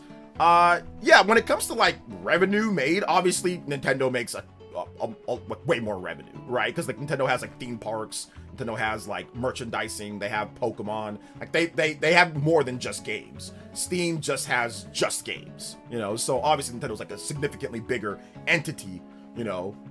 So and in terms of value, obviously Nintendo's much bigger value than Steam, than like Valve. So, because like, and I'll say this is always the best way to determine, even if the value that's unknown value. Steam is not, or Valve is not public, so they don't have a market cap or anything like that. But here's the way that you know if something market cap wise or true value, I say this true value. If you had the money to buy any company in the world or any company that you're talking about compared 1-to-1, right? Even if they have a market cap higher, what would you choose? And the large majority of people, if you gave them the option, they'd say, what could you control? It would probably be Nintendo, regardless of their market cap, because their IPs that are factored into market cap, but it's really more about the actual position of the company with its stock price and what they're doing at the time. But the true value of Nintendo is significantly higher than what their market cap will ever be. If Mario was ever up for sale, how much would Mario go for? Like, if you can just buy the Mario, not even all of Nintendo, just the Mario IP by itself, does anybody know how much that would go for? You get Mario, you get the movies, you get every single game, you get everything associated, so you can make Mario games on whatever platform you want. You can make Mario movies, you can make Mario merchandise. I wonder how much Mario by itself would sell for. That's where it's hard to guess what the true value of Nintendo would actually be. Because the value of Mario by itself, what is the value of Mario? We don't know, right? We don't truly know. If Nintendo ever said Mario's for sale, I wonder how many people would line up foaming at the mouth between, and I mean, seriously, I think almost everyone would try to put a bid in. Like they would mortgage almost their life to try to put a bid in, right? To try to get Mario. I'm pretty sure Sony, Microsoft, I'm pretty sure Apple, Tencent, there would be countless companies that would be willing to pay a significant portion just for Mario by itself. Not even just Nintendo. Obviously, Animal Crossing, Zelda, Smash Brothers. There's so many other IPs, right? 33% of, you would also now, like if you own Nintendo, you would own 33% of the Pokemon brand, right? So that's the interesting thing about Nintendo overall, right? I'll give $350 for Mario IP. Hey, there you go. Shout outs to GS though, man. Thank you for the big 5. I appreciate you, fam. Let's go. Also, DeAndre with the $4.79 coming through, getting us the platinum and a half, or 2 times platinum and a half. Let's go. I picked up the Switch 2 version of Pokemon ZA today. I don't have a Switch 2 yet, but we'll be getting one very soon. I like this game a lot from I've played so far, even at 30 frames. Yeah, I would say ZA Royale Trainer battle theme. I would say hold off on playing it too much until you get the Switch 2, because the 60 is truly like a little bit of a game changer for that game. Like it really is, because like it's an action RPG. It's not like a super action RPG, but it's like a cooldown based action RPG. And I'm telling you, the 60 FPS and the faster loading is very nice. So I would just say play it, but don't play it too much. Shout outs to DeAndre. Thank you for the $4, man. 251 on the board. We are out here. Let's play some ZA Royale Trainer battle theme. Let's go. Thank you so much for the $4.60 or 79 cents. Let's go, man. And we also have to play this right here too. I should have that game beat by this week. Hopefully by this weekend I'll have that game beat. Let's go.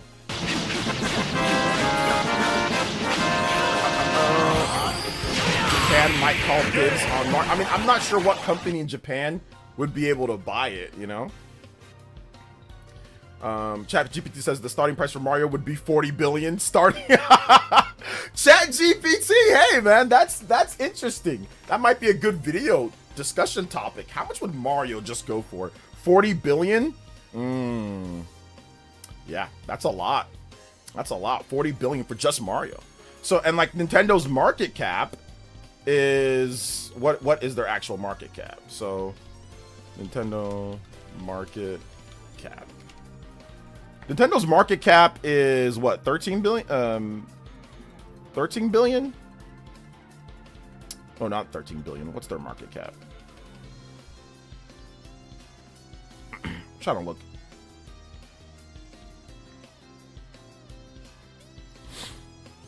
Somebody plug it into ChatGPT for me real quick.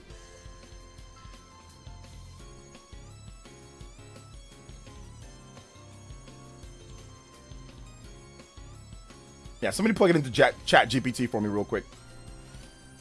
Play the Battle Zone theme too, OJ. Okay, I got you. Battle Zone. I'll play the Battle Zone theme next.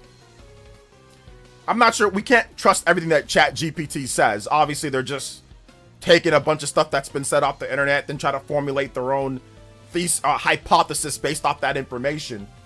But yeah, 40 billion starting bid. Yeah, 13. That's not the right market cap, guys. Somebody just plug it in there for me. Momo, maybe plug that in for me. 97 billion USD. So there you go. The market cap, 97 billion USD. That's what it seems like it is. So 40 billion just for 98.15. Okay, so about 98 billion, right? But it has crossed over at 100 billion this year at one point. Okay, so 40 billion potentially, not 100%, but 40 billion just for Mario. So that's what I'm saying. Like, the true value of Nintendo is significantly higher than a lot of other places, because they're saying potentially, like I said, it's Chat GPT, so you can't trust 100%, but like 40 billion for just Mario? If everything was truly up for sale, they'd probably get a lot more than they'd probably get more than 100 billion, to be honest. It'd probably be a way more than that. Maybe, probably, potentially. But there's not going to be a ton of companies that can actually afford that. Like, how many companies can afford that? Microsoft maybe could. Microsoft, Apple. Who else? I mean, most companies wouldn't be able to afford it. Like, a lot of companies wouldn't be able to. So yeah. They could probably sell it for 100 billion, but it said 60 billion in revenue already. Yeah. But yeah, interesting nonetheless. So this whole conversation, not that it really matters. We don't get any. Well, some of you guys are investors, so some of you guys make money off of it. But not that it matters. But this whole conversation started like with my man Turk trying to say like, oh well, with Steam they sell so much on Steam and they do way more volume, and it's like, yeah, not necessarily. Overall, not necessarily. If you're talking about like obviously storefronts, maybe, right? But when it comes to like overall value, obviously not. But once again, who cares? Like, nobody's saying that Steam isn't great. I mean, nobody's saying that Steam isn't great. Nobody's saying that Steam isn't awesome. Nobody's saying that Steam isn't steaming. Nobody says that Gabe Newell isn't your god. Nobody says none of that. All right, I want to make sure that I'm very clear with that. Nobody says that it's not incredible or it's not the greatest thing. Like, if Steam's the greatest thing in the world to you, then it is, you know, then it's awesome. It's great. Enjoy it, man. Like, seriously, and I'm not even trying to cap or anything. Like, for like legit, have fun and enjoy Steam. Enjoy Steam, enjoy PC. I'm not a PC guy myself, and that's okay. I was just simply talking about like the facts and the numbers, guys. Not trying to be like, oh yeah, you have to like buy Nintendo over Steam or anything like that. No, you buy whatever you want, you know? Buy whatever you want. Buy whatever you want anytime that you want when it comes down to it. So yeah.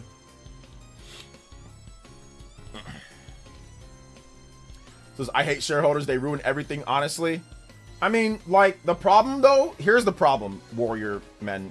I agree with you. Shareholders can be incredibly annoying, but they're also the ones that are funding a lot of things. Companies can't get as big as they get without shareholders. You need investments. You need investments from people in order to become bigger, in order to fund more games, in order to hire more developers. You could keep it a smaller scale thing, but that also comes like with the risk of not being able to fund, and you're going to maybe potentially have layoffs if a game doesn't sell well. So for example, like Metroid, if Metroid doesn't sell well, Retro Studios is in trouble. They can have layoffs. The good thing though is that Nintendo's publicly funded, so a lot of those funds from other games that comes in or from other titles doing well, it can cover that because they're constantly getting money coming in from shareholders. So I agree with you, but it's almost like a necessary evil. Like, it's a shareholder, it's like a necessary like evil. It's like, okay, you have to have them in order to hire more people and get bigger. Now, could you be private and still do all this? Probably not. Not to the level that Nintendo's doing it, because they're constantly making money through shareholders, right? They don't have to necessarily sell everything every single step of the way for them to be making money. So that's the problem right there. But I see what you're saying for sure. Like, I see what you're saying. But like, for example, Valve is private. Valve's volume of games is significantly lower because Valve simply runs a great storefront. They sell a lot of copies of PC games, but they don't want to incur the costs. They open it up public, right? And they start making way more. Shareholders are going to start saying, okay, well, you've opened it up. What else are you going to do, right? So Valve does not want to have that pressure overall, and they're fine just being private and handling things their way and making their money, because everyone there makes a good amount of money. If you work for Valve, you're making good money. So because they don't have a ton of employees. So like I said, but they don't do the volume that Nintendo does. They don't do that. They don't make the amount of games that Nintendo does. They don't do the volume. They don't make all the stuff that Nintendo does. So it's like, it's like I said, it's a balance. It's like a yin and a yang, or it's like a balancing act. Like, you got to have them in order to get the funding, but sometimes the shareholders can be incredibly annoying and dictate things, you know. So yeah, I'll feel you on that one, you know. Let's see here. What's up, Super Christian Air Rider? Sony will go bankrupt if they try buying Mario. I don't think they would go bankrupt. They could, if Sony got Mario, I think they could easily convert that into people buying their systems way more and buying Mario on there. So like, if it was exclusive though, like not multiplat, like if it was like, actually like made it exclusive, they could, I think they can flip that somewhat quickly. Well, not quickly, but they can flip it. But they would have to get developers though that can make a Mario game. So I think that would be the harder thing, would be like staffing it. So I'm guessing they'd give it to Astrobot developers, and then also hire a lot more at Team Asobi, and go from there. And then of course merchandising and all of that. So I mean, I think they would take even if they couldn't afford it, they'd take a loan. If they could get it, they would do it. They'd just get a loan and then just make it back over time, you know. So yeah. I don't think so. Listen, with Sony, I don't know if Sony would ruin Mario. I think that Team Asobi is competent. And I think that Team Asobi, I think in the past, yes, Sony would have ruined Mario. Yes.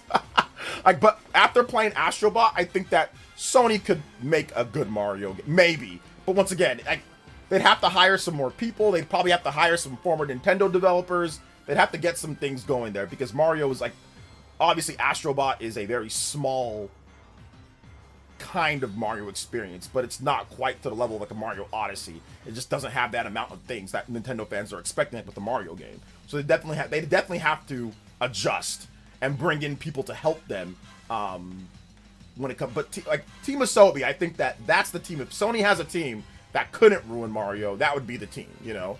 But I think, yeah, before Astrobot, absolutely they would have ruined it. Like 100% they would have. Like, as a game, yes. But now I'm like, okay, if they brought in the right people, because they don't have enough people right now. But if like, let's just say they knew that they were getting, like, let's just say knew that they were getting Mario, they could hire a lot of people. They could maybe poach some of Nintendo's people, or they could, you know, they could hire former developers that worked on it. They can obviously try to hire people that worked on, you know, 3D platformers. I mean, would it be as good? I don't know. I don't know. But I mean, I don't think that it'd be a complete train wreck, you know. Listen, you would see 10 movies about Sony would definitely jack up the movie count for sure. They would. That's one thing that we would see. We would see probably more movies. We'd probably see more. Like we'd probably see like an anime. We'd probably see like you know, just more stuff overall. We'd probably just see like, yeah, more multimedia stuff. Nintendo does a lot of licensing, like Lego and like, you know, stuff like that. But I'm pretty sure we'd probably get more movies, more, you know, more merchandise, more licensing, more all sorts of stuff. So yeah. Don't give Sony execs any ideas. I mean, I don't think they'd be able to buy it anyway. Like, I don't think Sony, I don't think they'd be able to be honest. Like, I don't think they would. But I mean, if they could, like, I guess I'd rather have it go to them than it go to like Apple. Like, what if Apple got Mario? Like, what if Apple bought Mario? That'd be like the worst case scenario. Like, I'll take Sony with Team Asobi over. I'd take it over Microsoft too. I'll take it over Microsoft. I'll take it over Microsoft and Apple. So yeah, I'll take it over Microsoft and Apple for sure. Let's see. But this is all hypothetical, of course, guys. This is all hypothetical, you know. All right, let's see here. Let's get this going here. Let's get Nintendo music. All right. Let's see. You'd see live action Mario. Yeah, you'd probably. That's a good one, B Queen. We'd probably see live action Mario. Yeah, it'll definitely be something like that. It'd be like gritty, realistic Mario. Like, here we go. It's like smoking a cigarette. Jumps on someone's head, blood comes popping. Oh man.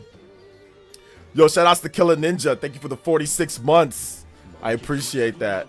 I don't think it's ever gonna happen, but you know, like I said, you never know. You never know. So yeah. Didn't Microsoft get laughed at for trying to buy Nintendo? They did not get laughed at for trying to, like, not necessarily. I mean, yes, okay, never mind. Yes, they did, but Nintendo actually considered their bid.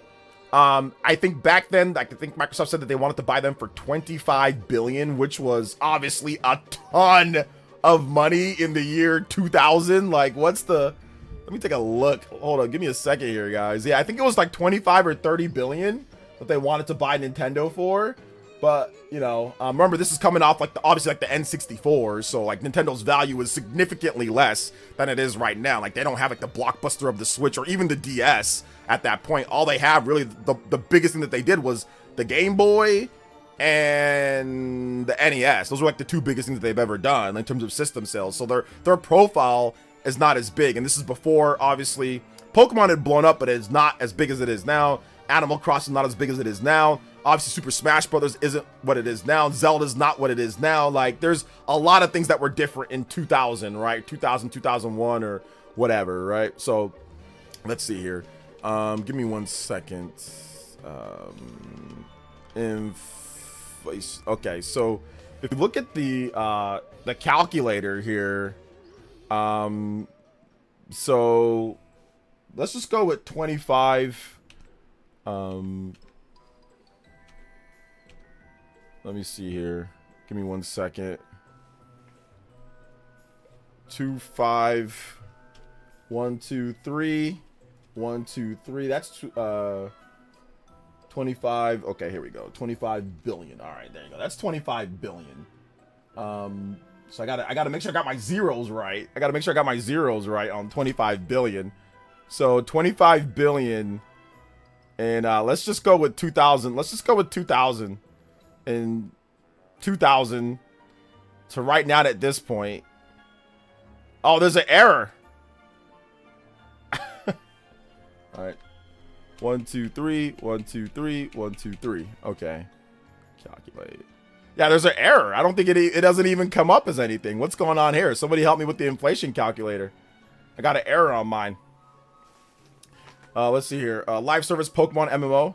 If Microsoft bought Mario, you'd get Candy Crush Mario Edition, Super Mario Temple Run, Gangsta Mario. Oh man, that would be crazy.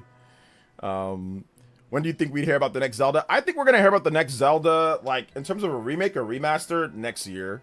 In terms of the next major Zelda, I think we'll hear about it at the very end of next year, and then maybe for 2027, maybe even 2028. Zelda is something that they've announced ahead of time a lot. So Zelda games usually get announced ahead of time. Sometimes years ahead of time. I mean, the last couple Zelda games, we've got them years ahead of time. In terms of major 3D Zelda, this goes all the way back to, you know, Ocarina of Time, to Wind Waker, to Twilight Princess, to Legend of Zelda, Breath of the Wild, to Tears of the Kingdom. Nintendo has they usually announce it well ahead of time. So I'm guessing they're going to announce it in 2026. And it might come out in 2028, or they announce it in maybe 2027 early, and then it comes out in 2028 or 2029. I'm not really sure, but I mean, Zelda games are usually 6 years apart. Sometimes they're closer, but a lot of times they're usually 6 years or so. So I mean, 2023 was the last major Zelda game, so we're looking at maybe 2029 if it's another 6 years. But I'm guessing that Nintendo got to work right away on the next Zelda game, considering they didn't do DLC for Tears of the Kingdom. So they had 1 year of optimization for Tears of the Kingdom. I don't think everybody was doing optimization on Tears of the Kingdom. I think that the rest of the team probably took some time off, and then they started working on a new Zelda game, at least concepts and ideas, already in 2022. So if we give them that year, maybe 2028, 2027 or 2028, if we give them that. So we'll see. What do you think Nintendo's next big game? What do you mean? I mean, the next big game is Hyrule Warriors Age of Imprisonment or Kirby Air Riders or Metroid Prime 4. But do you mean like unannounced next big game? 3D Mario. I think 3D, if that's the case, then 3D Mario.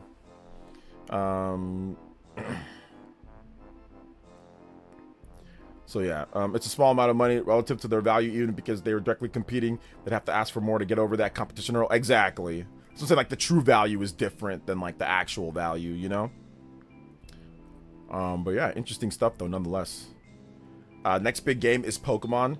Pokemon's coming out at the very end of next year, so there will be another big game release before Pokemon gets releases. But in terms of the announcement, the next big Pokemon game could be announced at Pokemon Day early next year. So I mean, that could be the next big announcement, and then Nintendo could have big announcements for other games in March of 2026, which that's what I think is going to happen. I think we're going to get a big announcement. I mean, we're going to get some little announcements here and there.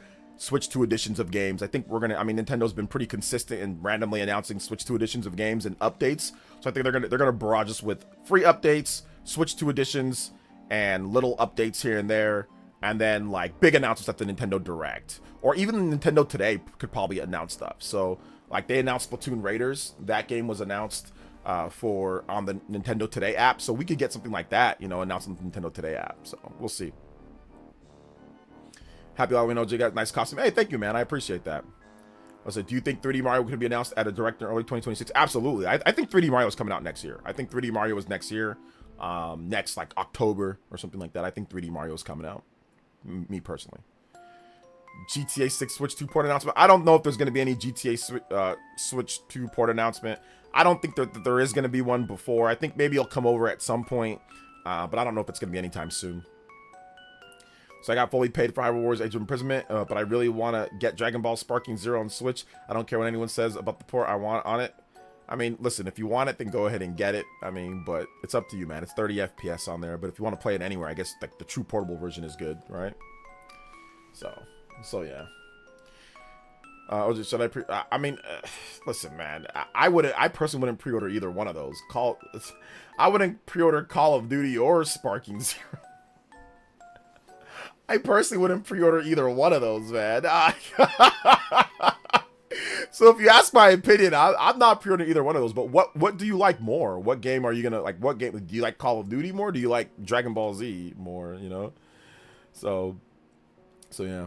Speaking of private versus public companies, it'll be interesting to see if the direction of EA going forward. It'll be okay if they EA is probably going to be. They've turned into like an AI company, so I mean it's going to be very different going forward for EA. I don't see it being a net positive overall when it comes to EA. I really don't. I think that company's cooked. I think that they're cooked overall. I mean, they're already kind of cooked without this, but now with this, I think it's 100% cooked. But hey, it is what it is. Let's see, GTA 5 and Red Dead Redemption 2 Switch 2 port. I think GTA 5, I don't think so. Unless they did a collection of like GTA 4 and GTA 5. I think that's possible, just like they did a collection of GTA 3, GTA, what was it? Or GTA San Andreas, GTA Vice City, and GTA 3. I think it's possible for like GTA 4 and GTA 5. Yeah, that's possible. Red Dead Redemption, yeah, that's happening. We already know that's happening. That's already been leaked, so that's happening. So yeah. Call of Duty Black Ops 7 looks like a reskin Black Ops 6. It's basically what Modern Warfare 3 was to Modern Warfare 2. Yeah, I remember when Modern Warfare 3 came out. I was like, yeah, I'm good. I'm good. I bought Modern COD 4. I bought COD 2. I played COD 2. I played COD 2. And then I played COD Black Ops, and that's where I've stopped. I have not purchased the COD since Black Ops 2 on the Wii U, like a decade ago plus. So yeah, I'm done. Red Dead Switch 2 exists. It's been leaked several times. Yes, it exists. My prediction is Half-Life 3 is real and it'll come to PC and Switch 2 with the orange box. Man, that'd be crazy. I think that'd be wild if it did. I don't know if it's going to, but you never know. You never know, right? I mean, they could. I'm not sure. I'm not so sure. It's possible. Possible, but I'm not so sure. But yeah, predictions. You guys are give me your predictions overall. What you guys think could happen. So yeah, I'd love to see that. Give me your predictions. Give me your predictions on that one.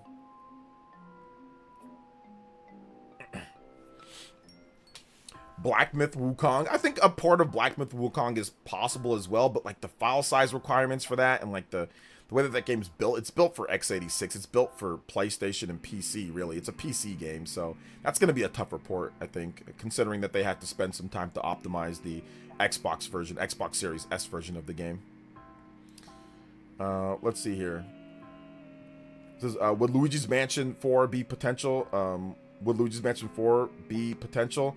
Also, what are your thoughts on Zelda's 40th anniversary? Of course, Luigi's Mansion 4 is coming. I mean, Luigi's Mansion 3 sold 14 million plus units. Like, that's already been casually pretty much confirmed at this point. But yes, Next Level Games is doing Luigi's Mansion 4 because they want to make money.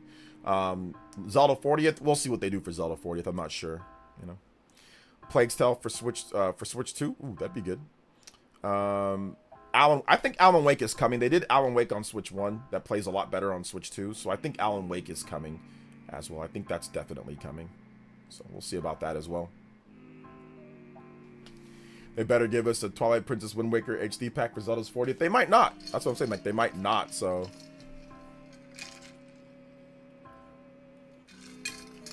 get ready for them to not do that, you know? Get ready for them to not do that at all. Because they just might not, man. You never know with Nintendo. Sometimes they might randomly drop it some other time, or that seems like a Nintendo Today type of announcement.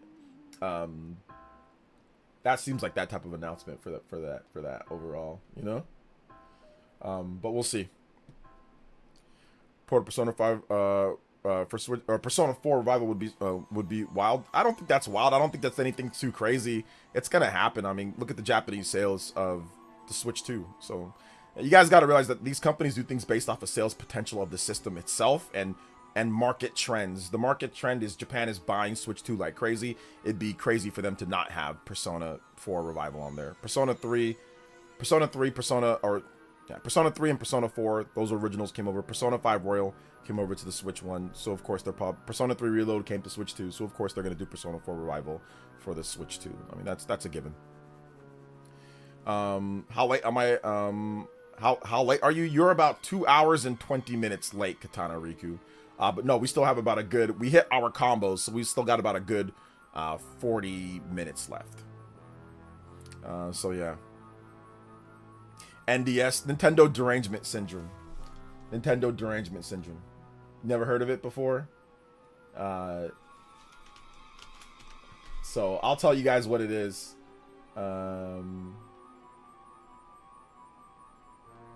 Let me show you guys the Nintendo Derangement Syndrome, what it's all about. Let me look it up.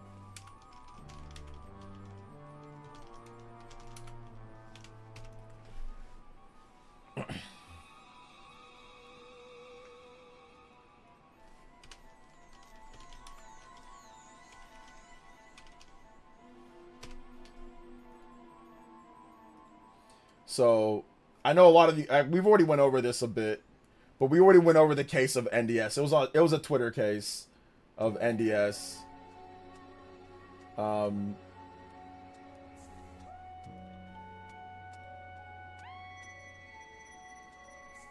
give me 1 second.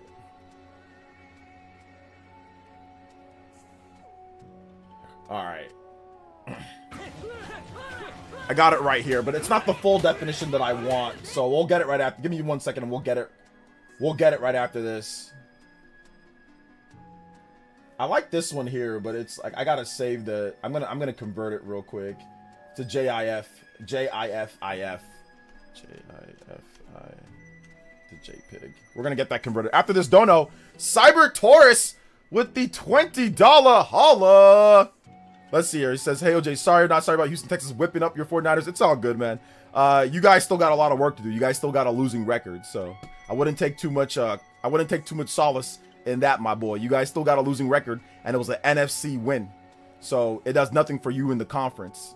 So focus on actually beating the Colts, not worry about the Niners. About whipping up the Niners at a conference game, and y'all getting bodied by the Colts right now. So worry about your division more than anything. Don't worry about beating the Niners. That's irrelevant. You guys getting whooped by the Colts right now in your division.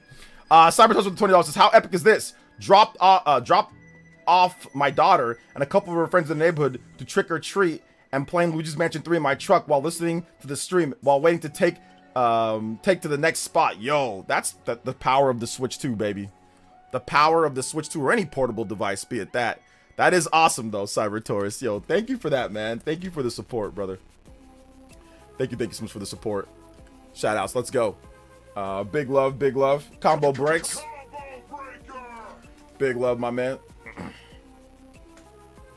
Let's see here. Let's go. Let's go. Thank you for the big 20. My man Cyber Taurus up to 60 on the Halloween Hokage.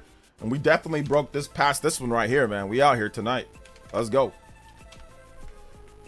Let's go.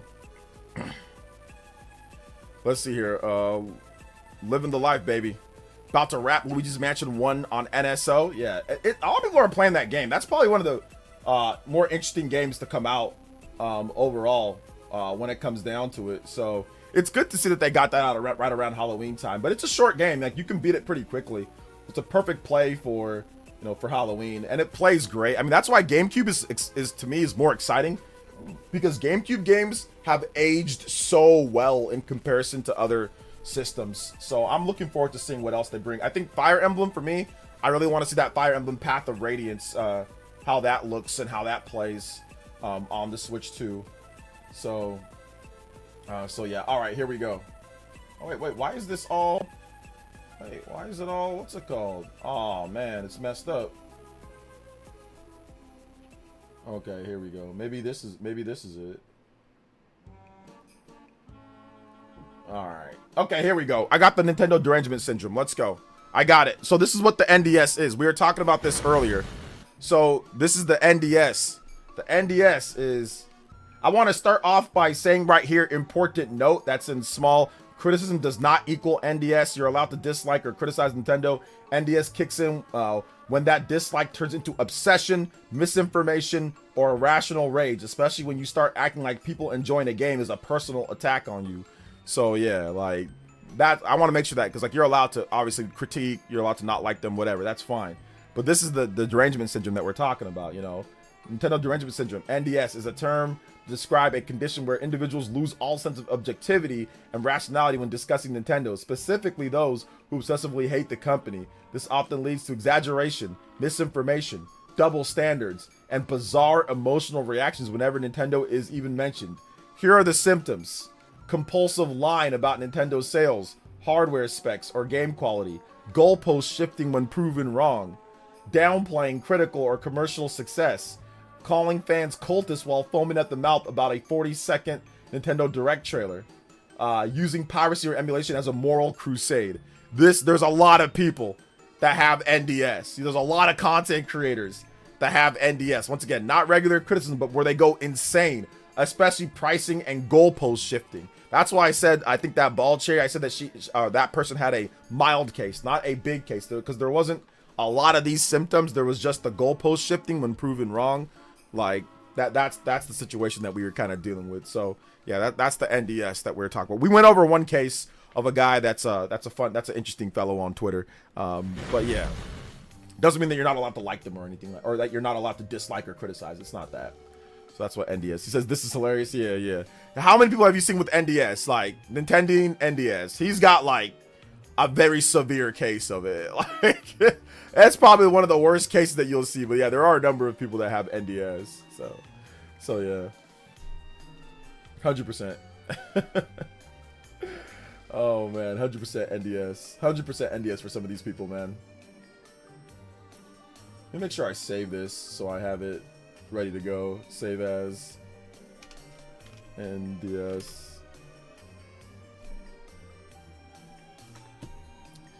Let's see. Forces Weave looks absolutely incredible. Beautiful looking art style, intriguing characters, 3 houses level of gameplay, non-crusty graphics. Yes, the graphical quality in Fortune's Weave is significantly higher. Although it's not finished, but it's definitely a lot higher. I wanted to talk about that in a video. Probably I'll talk about that tomorrow or something. All right, take it easy, Dan Lee. Thanks for coming out to the stream, man. Personally, any company that rushed the game to get them on Switch 2 unoptimized will not be getting my money. That's what you got to do. You got to vote with your wallet. What's the likelihood of a full-fledged remake of Zelda Ocarina of Time? A full-fledged remake of Zelda Ocarina of Time. A full-fledged remake. I mean, it's possible. I mean, Nintendo doesn't remake Zelda games a lot. They usually do remasters for Zelda games, but we haven't really gotten... I mean, we got Link's Awakening. I mean, how many remakes have we actually gotten for, like, Zelda games? Like, we got Link's Awakening. We kind of got, like, a pseudo-remake of Ocarina of Time for the 3DS. But wasn't really quite a full remake. But but we haven't really got many remakes. So it's hard to say that they're going to fully remake the game, you know, because there's just barely any, you know. Let's see, pray for my Dodgers need to hold on for 3 more innings. Okay, are they up? So, man, Game 7, that's going to be crazy. If they get there. A couple of OG's buddies have mild cases. You're not going to name them? Maybe it's good that you don't. Some mild cases of NDS. Okay, yeah, for sure. There definitely might be some mild cases here and there. I mean, maybe. I don't know. But you're not saying who. You're not naming who. So let's not do that, right? We're not going to do that. Some mild cases of NDS right here, man. It's all good.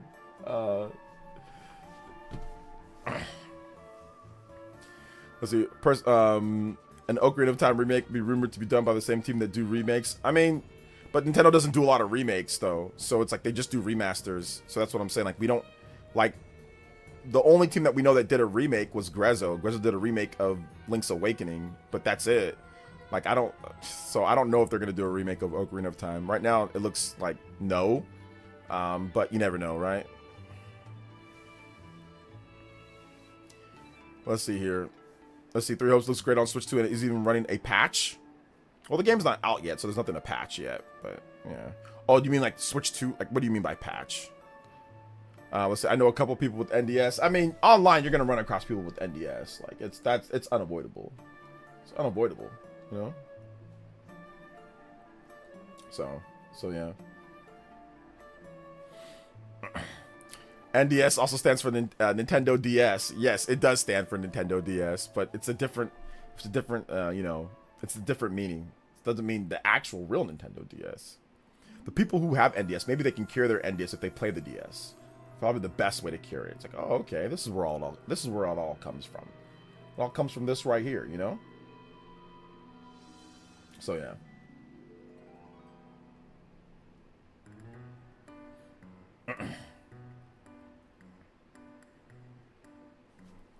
See, how would Link to the Past look past HD 2D look? It looked like HD 2D. I mean, it looked like the game, but just sharper, right? It looked, obviously the graphics would look different. But yeah, it would just look like what you'd see with HD 2D, you know? Which is good and bad, I guess, right? So, hey, what's up, Jay Guerrero? Welcome. The positive NDS. Yeah, that's the positive NDS. It's true that Grezzo is the rumored developer. I would absolutely love a remake of quality of life improvements, modern graphics, cutscenes, maybe some Breath of the Wild elements as well. Yeah, to be honest, man, I'll be completely honest. I don't think I need that. I really don't think I need a remake of Ocarina of Time. I've already played that game so many times. I don't see the need to replay it again. You know, like we've already like we know the story. We'd be like, how are they gonna make Breath of the Wild elements? Like, or like that doesn't even make sense. The game's not Breath of the Wild, right? So it's like, I don't know, man. That starts becoming like a new game. So there's no point in a remake of Ocarina of Time. Like, I don't think there is. Honestly, like, I don't think there is. Like, you can remaster it, and that's fine if you want to get it like remastered. I agree with that, but I don't see the need to remake Ocarina of Time. I really don't. It's fine. It is what it is. Just move on to a new Zelda game. I don't know. Like I said, when it comes to remakes, like, it has to be more of games that don't translate well over or whatever. Like, I think that Ocarina of Time is fine. Like, if you want to get a 60 FPS version of Ocarina of Time remaster, I think that's okay. But I don't see the need to completely remake that game. I can understand with Link's Awakening, that was a Game Boy game. Like, I get that, you know, like, I get, like, you know, remaking that to a degree, like, with a different art style and stuff like that. Or with the art style that carries over. But I don't really see the need to remake any of the previous 3D Zelda games. Like, they can just remaster them and put them out, you know, on a collection. Or they can just put them out. I don't know if we need remakes of Zelda games, like 3D Zeldas, you know? Like a remake of Zelda 2, I think I'd be much more excited about that. Like a remake of Zelda 2 where they completely change the gameplay mechanics or they completely innovate on the gameplay mechanics and make that into something different. I think that would be kind of exciting for me. I'd be more excited for that than I would be for like Ocarina of Time or like Minish Cap or like some other game, you know? Because like Zelda 2 is like a very weird, awkward game that could use a remake. Whereas Ocarina of Time, like outside of frame rate and resolution, it doesn't really need it, you know? Let's see here. If the Rams lose to 1-6 Saints, I'm gonna crash out. You guys should also beat my the Giants. The Rams aren't gonna lose to the Saints. It's not gonna happen. That's not gonna happen. They just benched their quarterback as well, so no, that's not gonna happen. That is not gonna happen. Saints are like the worst team in the league, pretty much. But the Giants are still good, man. Jackson Dart is still good. They don't have that running back Scatterboo, but Jackson Dart is still good. He can still dot it. He can still run. Niners have problems like with mobile quarterbacks. Jackson Dart can run, so it is not a gimme win. It is not a gimme win at all. And they still got a good defense that can well, actually, no, their defense is pretty bad. But they still got some guys that can pressure, you know, Thibodeau and guys that can pressure the quarterback. They got a good defensive front. Their back seven is kind of trash, but they got a good defensive front, so that can cause Mac Jones problems. The Niners can be very stagnant on offense at times, like, you know, because a lot of their weapons are out. And CMC is pretty much the only big weapon that people hone in on. So yeah, it's not a guaranteed win that, you know, that they beat the Giants. Definitely not. Let's see, Link Between Worlds remake. I'd take a Link Between Worlds remake. I think that'd be good, you know, because that's not re-released anytime, right? So yeah, that'd be good too. Let's see, I'd like a full reimagining of Ocarina of Time. Think FF7 remake, but actually good. Yeah, I don't think we need that either. Like, you can take that money and you can just make a new Zelda game. Like, I don't think we even need that, you know? I don't think we need a remake of Ocarina of Time. I really don't think that we need one. I think it's fine the way that it is. And, like, if you want to make a full reimagining, just make a new Zelda game. Just put those resources into a brand new Zelda game. Because, like, that's going to take a ton of effort to do something like that. So why not just make a new Zelda game, you know? Why not? I don't get it. Yeah, exactly. That turf over there, the injuries. Niners have had so many injuries. And I know, like, in New York, that's how Bosa got hurt the first time with his ACL.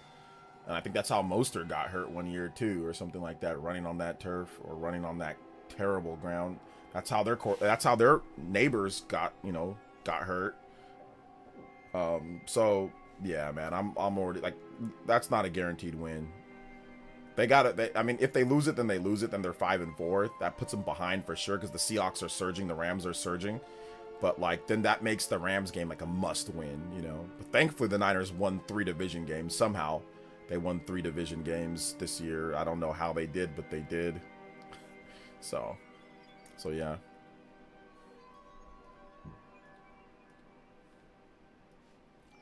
Let's see here. PlayerEssence 49ers versus RGT's Giants this Sunday. Yeah. I don't want to lose that game because if they lose that game, RGT is going to be on my booty about it, bro. He's going to be like, look at this. They beat the... And, like, me and John is also a 49ers fan. Spawnwave, he's a 49ers fan as well. So, somehow he's a 49ers fan. I don't know why, but he is. He lives in freaking the East Coast, like super East Coast. But he's a 49ers... But that 49ers have fans across the U.S., though. They have, like, international, too. So, but anyway... yeah, he's gonna be rubbing it in to me and John if the Giants win. So I hope they don't, just to make RGT upset. I love FF7 remake. I played the original, and there's no sense in comparing the two in my eyes because the games are vastly different. Rebirth is a really fun experience. It is a really fun experience. I just don't think that they need to spend the resources to make Ocarina of Time again like that. To me, like, you can just take that same resources and make a new game. Because a lot of you guys think that the games just kind of come out of nowhere, that, oh, they can do it. They can just put a bunch of people and make a bunch of games. And, like, that's not how it works. You need to have development times and schedules, and it's not as simple as just taking the game and making it way better graphics and making it so much better and adding it. Like, it doesn't work that way. A lot of you guys think it trivialize it, you know? It takes a ton of planning. It takes years of work and a lot of stuff that has to go right for that. And that's why I think that why spend that time, money, and effort into developing it into some type of grand scale remake when you can simply just put that into a new game. Now, if they can do both, that's fine. And trust me, guys, I'll be the first person in line to buy a massive remake of Ocarina of Time. I just don't know, like, if it never happened, I'm not sitting here and saying, oh my god, I want it. I've already played Ocarina of Time. I know how good it is. It's great, you know, it's fantastic, it's really cool, it's awesome.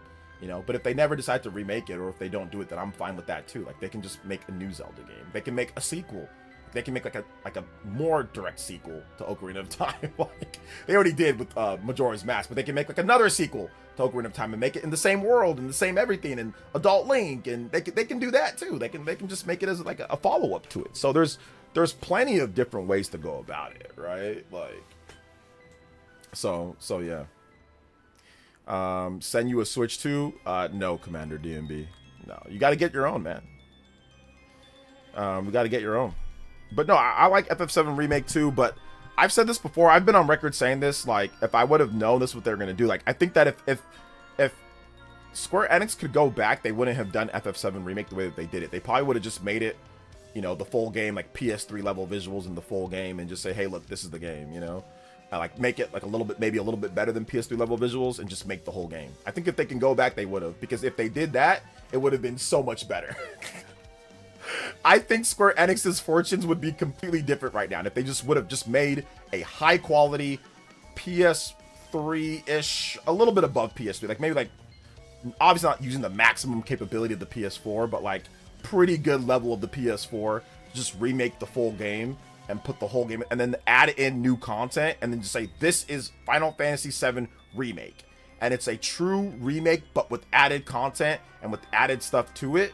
And like new battle, they can even have the same battle system and like enhance it, or even do classic battle system. If they did that, I think they would have sold 20-30 million copies of the game. Like, and I know that sounds crazy because the original didn't do that, but I honestly believe that they would have sold so many copies of that, like more copies, because I think they sold 7 to 10 million. I don't know where the sales are at of FF7 Remake Intergrade, like the original, or like the original FF7, or sorry, the FF7 Remake.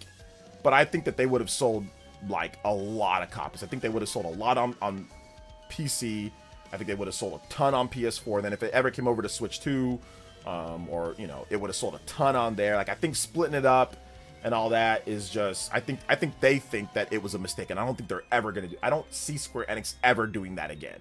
I don't see them ever splitting up into 3 parts and doing all this like stuff like when it comes to a game. I don't ever see them doing that again. So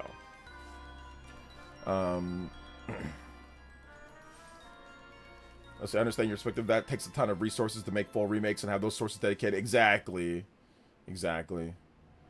Do project management for development. What Nintendo is able to put out every year with game development is outstanding. They have perfected development cycles. Yeah, it's pretty good because development's hard, man. There's a lot of stuff that goes on. Did you really get cooked by the IRS? I won't be finished with payments like March. Probably then I can buy my Switch 2. Yeah, just wait till then, Commander DMB. Just wait till then. You don't need it right now, do you? Just wait till after you're done with that. Then you'll be good, dude. Then you'll be good. There's a lot of people that are giving away Switch 2s as well. So you can try to see if you can win one. But I don't know, Commander DMB. I don't know, man.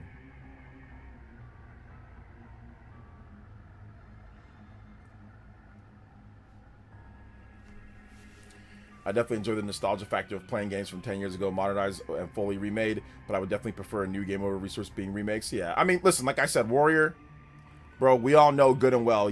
I can sit here and say everything that I want, right? If they did what you're saying and they actually made like what you said, you know, I'd be the first person in line telling you to go buy it, right? So I can sit here and say everything that I want, right, Warrior, man? I can sit here and say, oh yeah, I don't care. Man, we all know good and well. I'm gonna be like, yo, this is, I want it, you know? So what I'm saying right now is not relevant. If they did that, we know we'd all be in line to go buy that. Like, resources for a new game be damned. Like, okay, this is what they're doing. Hey, I would have rather had this, but I'm buying it. So it's not like people wouldn't buy that too. You know, like I'd buy that in a heartbeat. You know? Chrono Rig with the $10 dono coming in. Let's go. So sorry if this is a late opinion, but I saw a lot of ponies comparing Animal Crossing Switch 2 version to Horizon Forbidden West, and Last of Us Remake doesn't make sense. They have never seen Animal Crossing. Yeah, I think they were comparing the controversy of people comparing those, saying that it wasn't enough of a jump. But I think the biggest difference that they don't understand is that Animal Crossing New Horizons is not a remaster of the Switch 1 game. It's not a remaster. It's simply just a re-release with higher resolution. That's all it is. It's not a remaster. It's not like, oh, we're tweaking the graphics and changing it up.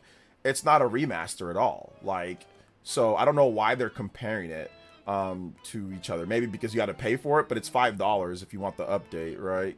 I think Sony was charging $10 or whatever for the remaster. I don't know what they're doing, or for like the upgrade. I'm not sure, but either way, I think they're just trying to say that because it's like, oh, you guys gave us crap for this, but look at this, and it's like, it's not a remaster. It's a content update, a free content update, plus a Switch 2 feature like pack where you have like, oh, you can play with more people online. Oh, now you have mouse controls. Okay, now it loads way faster. Now it does, like, it just takes advantage of the new system. Plus, it just ups it to 4K. But it's the same game. Like, they didn't remaster everything. It's just, hey, look, we're using the extra horsepower to make it sharper. That's all it is. But like the Horizon Zero Dawn or Horizon Forbidden West, like the actual like remasters, those did more work. They did more work for it, you know. Let's see here. Full price. He says, you and I both. Yeah, that's what I'm saying, Warrior Man. So like, I can sit here and talk about whatever. Oh, I don't want it. I want to do. Yeah, of course. But when push comes to shove, we all know what's happening. I'd be the first person. Hey guys, look at this. Look at this, the Ocarina of Time remake. Wow! I'd be the first person, so I gotta stop with the cap myself, right? I gotta stop with the cap myself. But I mean, yeah, I would rather have a new game though. If you ask me, like, okay, what would you like rather have if there was like a either or? I mean, obviously a new game. Let's see here. Full price, no complaints, baby. Should I buy Luigi's Mansion 3? The gameplay is fun and addictive if playing solo. Oh yeah, it's good. It's really a single player game. I mean, you can play it multiplayer, and there is co-op multiplayer in the game with Luigi, and there is online co-op with up to 4 players, and there is local multiplayer, like with like a whole separate game mode. But it's really a single player game, like, but there are a lot of multiplayer options in the game, but it's like a little extra. But yeah, it's a pretty, when you look at it that way, it's a pretty big game, because the single player game, it's like 20 plus hours in that game I spent. So, and I did most of the content in there and like the single player. So it actually took a lot longer than I thought, but some of it was backtracking. But yeah, the game's actually pretty beefy. We just mentioned 3. So yeah, I think it's a complete package. I would say pick it up. But you know, you never know. They might do a Switch 2 edition of the game, but you could probably buy an update for it or something like that. But yes, Luigi's Mansion 3 is great. Check out my review too. I have a review of Luigi's Mansion 3 that I did back in 2019. That I thought was a pretty good review of the game. So, Luigi's Mansion.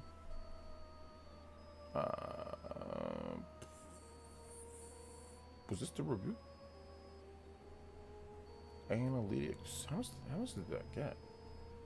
8.6. Okay.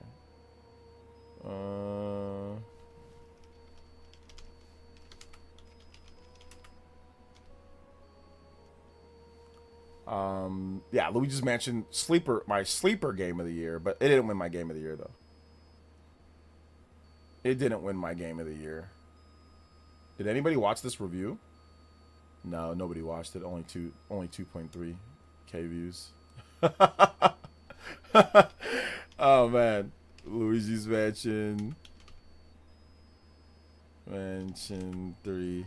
Yeah, nobody watched it. That's okay. You can watch it. You can watch the review. You guys can watch my Luigi's Mansion 3 review. Yeah, there's my full thoughts on the game here. But yeah, I think it's worth the buy. I think I gave it like an 8 out of 10 or something like that. Shout out to Chrono Rig. Thank you for the $10 dono. Combo breaks. We're going further beyond. We got JoJo Friday as well. So you know we're going to do this too. Let's go. JoJo's coming in late. Appreciate that, guys.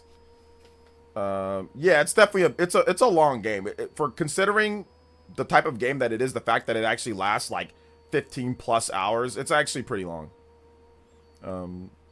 I can see Stellar Blade coming to Switch 2 within 2 years. Stellar Blade was a game that was rumored, and I think that the development team is definitely going to put Stellar Blade on Switch 2. So yeah, I think that's definitely happening at some point. I played Stellar Blade on PS5. I thought it was a really good game, so I do like Stellar Blade. I think it's pretty good.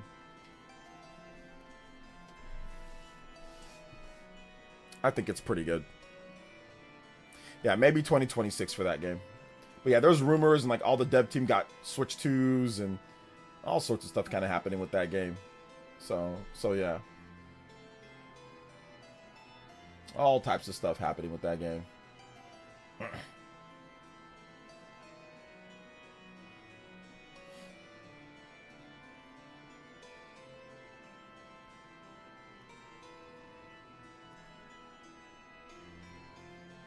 Make sure you guys hit that like button if you have not hit that like button. Appreciate that, guys. If you have any other questions too, you can tag me at PlayerEssence, hashtag PlayerEssence or PlayerEssence by itself. More than happy to answer all your questions and stuff. So, absolutely.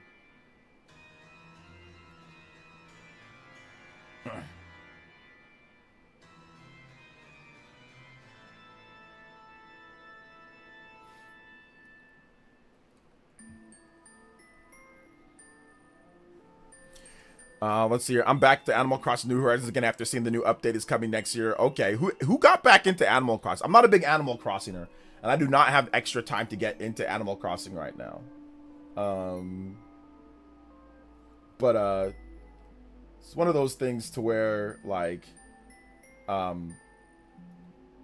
might want to get back into it because of the update, but man, it just takes so much time to do Animal Crossing stuff. But I might just casually play it, you know, just get back into it a little bit. They have like the bulk crafting now. They have some other updates and stuff that might make it a bit more appealing. So yeah.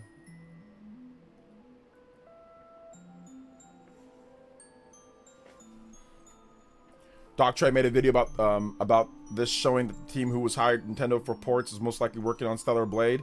Oh yeah, you know, I missed Doc Trey's video on that. Yeah. What's it called? What are those guys? Gosh, I forgot their name. Fudge. They did WWE 2K as well. 2K whatever, 2K25. I forgot their name, but yeah, Nintendo bought that studio. Yeah.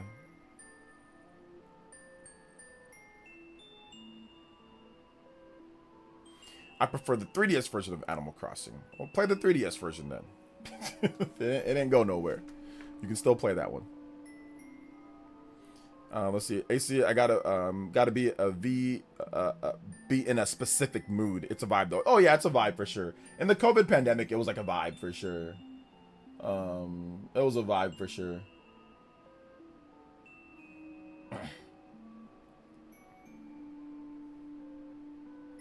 I think my daughter and I will get back into Animal Crossing as something to play together. Yeah, that's good. It's good. If I had like somebody that actually played it with me here, local co-op, I think it'd be great. Hello, what do you think about the flop Persona 3 on Switch 2? For me, it's desserts, undercooked, full price, no DLC. A year later, you can get it for 20 bucks on other platforms. Well, I don't know if it flopped. People are just going off of the Japanese sales just in that one area. Here in the US, it's actually in the top sales for the eShop, and in Japan, I think it's also in the top sales. So we don't know how well it did digitally. We just know that it didn't do well with game key cards in Japan. So I'm not sure if it is a super big flop and all that. So we have to wait and see on that one because we don't know where like the digital sales are at, which what it seems like most people would buy that game anyway, as a late port. But yeah, we'll see. But yeah, we don't have the sales for here in the US. We don't have the sales for Europe. We don't have the sales anywhere but Japan. Just there. And just like I said, we don't have the digital sales either. So, and it's in the top sales for the eShop stuff. So I don't know if it is a flop yet. But I know YouTubers are running with the flop narrative, right? So that's where you're getting it from. Shiver. There we go. Shiver Entertainment. Shiver Entertainment.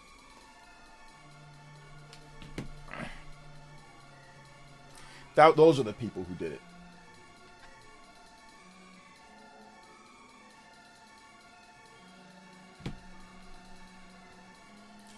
Let's see here. Yeah, they helped port WWE 2K25 to Switch 2. Shiver did. They helped.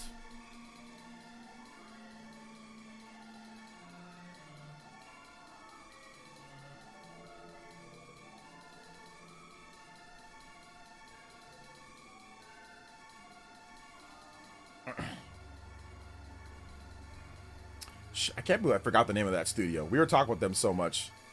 Stellar Blade 2 is definitely coming after the good sales of the first game, you know?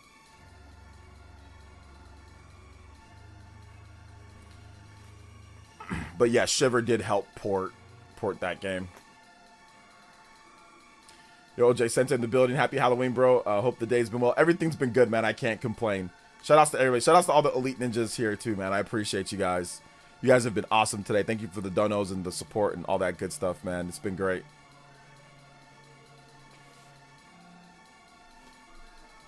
I'm not a fan of their name. Shiver's fine to me. It's fine. I don't really look too much into the names of studios. Who cares at the end of the day? But yeah, that's them. I don't know. I just care about the games that they make, you know. I just care about the games overall.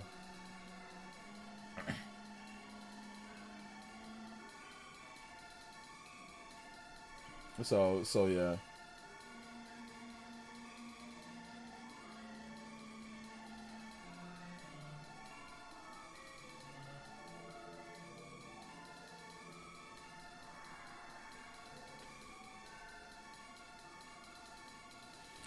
So what do you think the platinum, OJ, what do you think platinum games are cooking? I definitely think that they're working on potentially another Bayonetta game. I think that they definitely have some ideas for Bayonetta. So I think that a concept for Bayonetta, I know Nintendo probably wants another Bayonetta game for Switch 2. So Bayonetta, they probably have like a port or a Switch 2 edition of Astral Chain. I think they probably might do a triple pack of Bayonetta 1, 2, and 3. I think that there's definitely a few different things that they're cooking that they can be cooking up. So, yeah. Shift Up announced a sequel to Stellar Blade 2. They're trying to get it out 2027. I'd be surprised if they got that game out in 2027 because Stellar Blade came out in 2024, right? That was just last year. So I'd be surprised if they got that game out in 3 years. Or was it 2023 for that? I think it was 2020. I think it was 2024 for that game, right? Last year? Early last year. So I'd be surprised if they got that game out in 3 years. So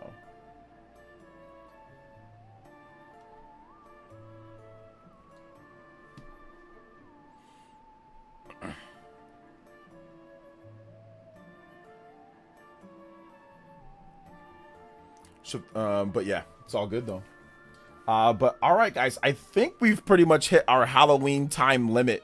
Yeah, we're at 2:55. So if you guys have any last questions, comments, or we did get a drop of a dono. Chrono Rig, if you have some music, let me know if you want to request a song. It's like we are going to stop at the 3-hour mark here. So this Halloween special was very fun, and I appreciate you guys. We've been listening to Halloween music. We've been talking about various different predictions and stuff. So if you guys have any other questions or comments, now's the time to get it in the last number of minutes here. Well, I say thank you to all the shout outs and all the people who, shout outs to all the people who helped out tonight, man. And you guys are awesome. I appreciate it. Chrono Rig, Cyber Taurus, Killer Ninja, 46 months. Thank you. DeAndre, GS, Chris the Shriner Dog, Paulo Netta, Dan Lee, multiple donos from Dan Lee coming in, 3 in a row at one point. Justin as well, Mega Lee, Yak Diesel, Unreal Christian, Cyber Taurus, Dingo on my 40, Unreal Christian, thank you so much for coming back and dropping that 30, man. Super Christian Air Rider, Party Man. Valuable item. Oh my goodness, speaking of dropping the bomb beforehand, Cyber Taurus single-handedly carrying the Elite Ninja Village with the memberships. Yo, Hail Mary, drop. Hey, yo. We out here, man. Thank you for the big drop. Cyber Taurus, let's go. Oh, man, that's crazy. That got us to a triple platinum. That's a 30-pointer. That's a triple platinum, man. 10 gift bomb. Hey, yo. Shout outs. Triple platinum tonight? Cyber Taurus going wild? Yo, we out here. Limit break, baby. Let's go. So much. Happy Halloween. Oh, yeah, those are fun streams. Definitely going to do more food streams. Where I might, like if it's like, obviously, like Halloween, we're going to do Christmas. We're going to do National Pretzel Day. I got to dress up as a pretzel. You know what I'm saying? And like ask Microsoft for shill for Microsoft products. Ask them for $1,000 systems. That's what I should do. All right, dress up as a pretzel and do that. Big love to Cyber Taurus. You are the gift ninja. Actually, the only person who gifted today, so I appreciate that. But we had a lot of Elite Ninja. We got 400 plus Elite Ninja here, so thank you guys so much. Cyber T, let's get you up on the board. Thank you for your support, man. I appreciate that. Let's go. Cyber Taurus with the big 10, man. Let's go. We had all sorts of JoJos today, too, so I'm just going to put 10 plus on the JoJos on JoJo Friday. We out here. Let's go. Who got the gifts, though? Jack, Skillbre, Rags, Prodro, Bruno, Joseph Andrew, Raxi, Yamoto, J-Dog, Tatty P, Broccoli Rob. Yo, let's go. Thank you so much, Cyber Taurus. Let's go. Let's go. What am I playing this weekend? Oh, man, I'm going to be playing a lot of stuff. Items. Oh, then here comes Beat Queen.